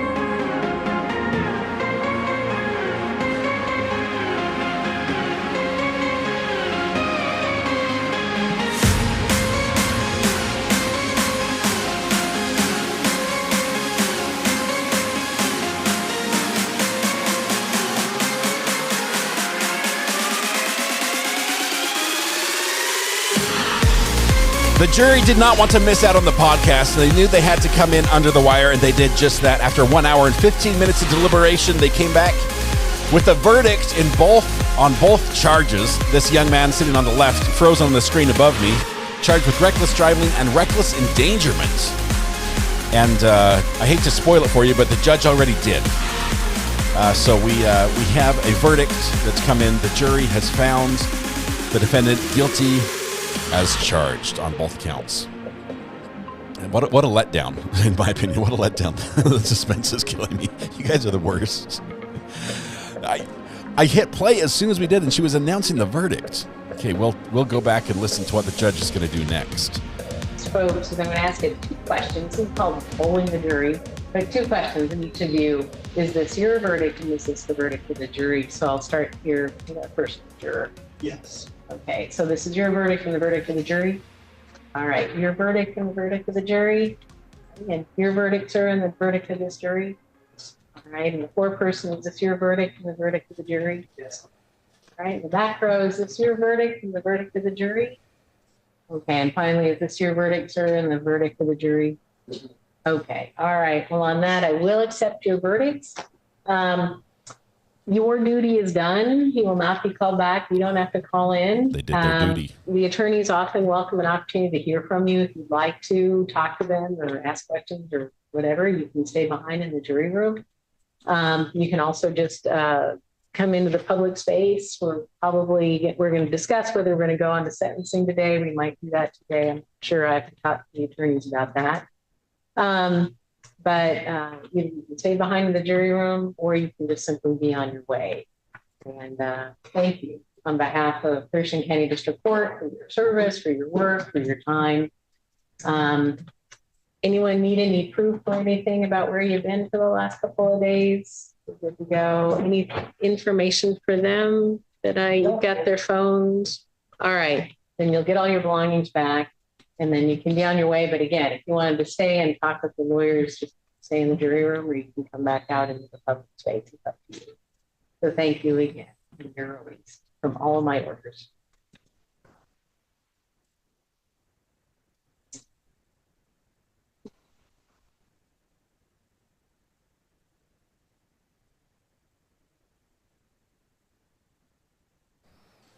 As the jury leaves, we're waiting to see if we get straight to sentencing here, or if there's going to be some delay. So folks can be seated. Well, Mr. Smith, are you prepared to go forward with sentencing today? Talk to your client, Mr. Holcomb, too. We're ready to proceed. Right. You'd think it would go green, but it's red when it's on. It's counterintuitive. All right. And Mr. Holcomb, you're prepared? Yes, Your Honor. All right. So I'll hear first from Mr. Holcomb. I'll hear from your attorney, and I will turn back to you, Mr. Lewis, as to sentencing. And is there anything you want to say on that? All right. Okay. So let me get that sticky here. So, Mr. Holcomb. Your Honor, the state is recommending 14 days jail time, active jail time to be imposed, and the rest of the time to be suspended for 24 months with the conditions of a mental health evaluation and 8-hour anger management class. Your Honor, the jury has found beyond a reasonable doubt, and it is the opinion of the state that the defendant created a dangerous situation that endangered the immediate safety and welfare of himself, of Mr. Pease, and of the 2-year-old child that was sitting in the back of the defendant's car at the time of the collision. The defendant has very limited criminal history.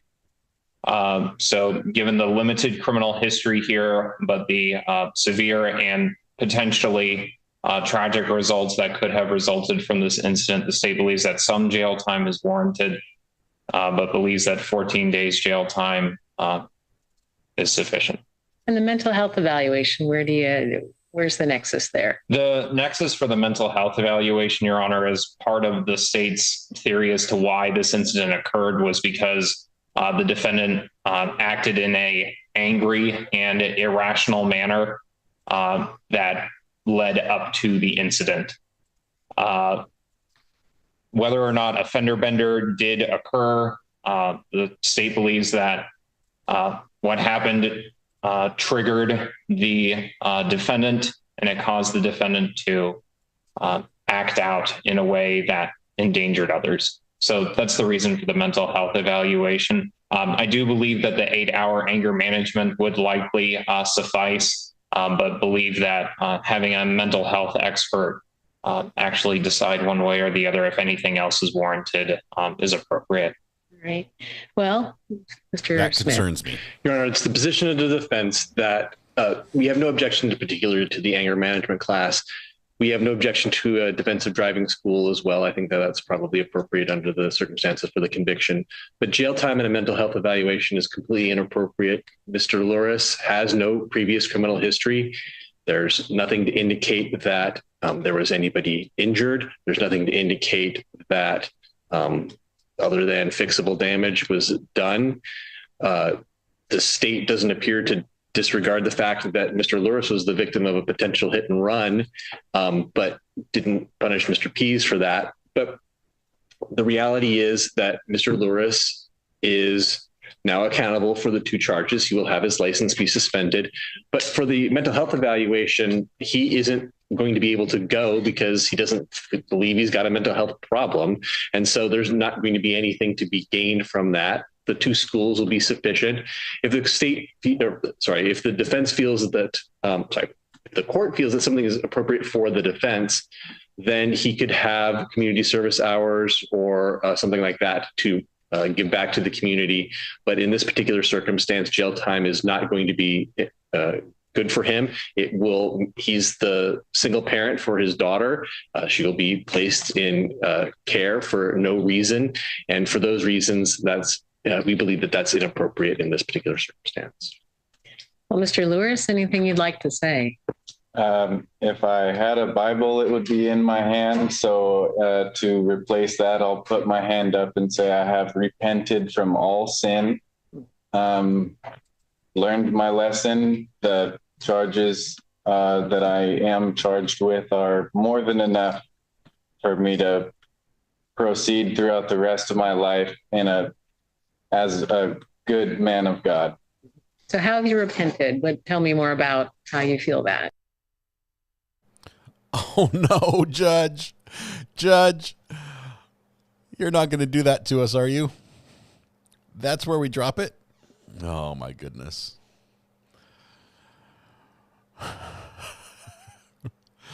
Wow. He's not going to do it anymore. Here's my problem. The state, I'm not sure if they're going to come back. The state says we think that he should be 14 days in jail and get a mental health evaluation.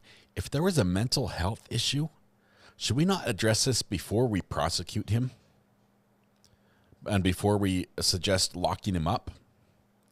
If there's a legitimate mental health concern, is that something we should probably handle on the front end instead of on the back end? That's the problem. That's the problem I have with that. Now, I'm not opposed to somebody having a mental health evaluation. I think they're probably insightful, and probably for most of us, we would learn that we probably have some issues we didn't know about. Okay, that's probably what will come from a mental health evaluation if all of us participated in one. But ending this way, 14 days is not a lot. I mean, the statute says he can be incarcerated up to 364 days, and so 2 weeks. It's not a ton. He will lose his license for at least 30 days. Could be 6 months to a year as well. But I think the state reached a little too far on this one. I think the prosecutor should take his win and go home happy. He's redeemed himself from losing to a pro se citizen previously. So. That's where it ended. Thank you very much. You guys, we are getting ready. You've got about 55 minutes until it's podcast time. So I'd love it if you could join us. Thomas and I will be on talking about all sorts of fun stuff. Some things from a couple different countries, some things from the United States regarding, stop, I don't want that. There we go. Regarding upcoming holiday here in about a week. And so... and that's the rest of the story. Good day. That's my Paul Harvey impersonation. We will see you guys tomorrow. Well, tonight. We'll see you tonight. Some of you will see tomorrow because I know you have to watch the podcast on replay. But we've got the podcast set up already. Please go over and join us. I'll actually set up a portal if you'd like so you can continue the conversation on the other side.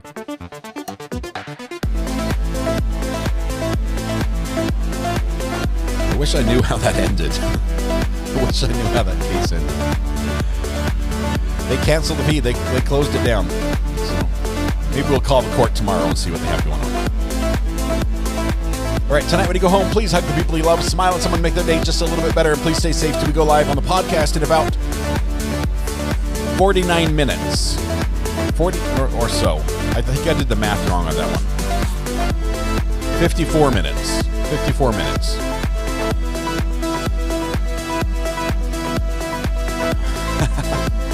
If we get hit by another potato truck, it's Starlink to the rescue. So we'll do it. You guys have a good night. We'll see you in a little bit. Bye-bye.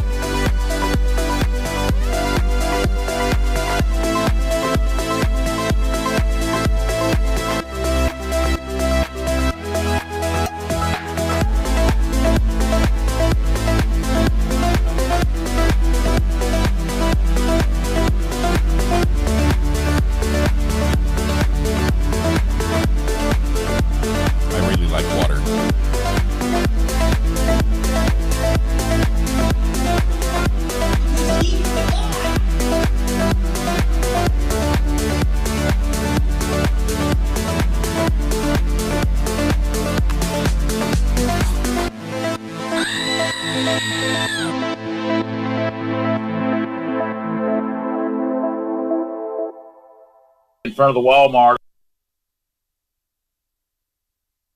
I saw a chicken fight. I'm not a camel.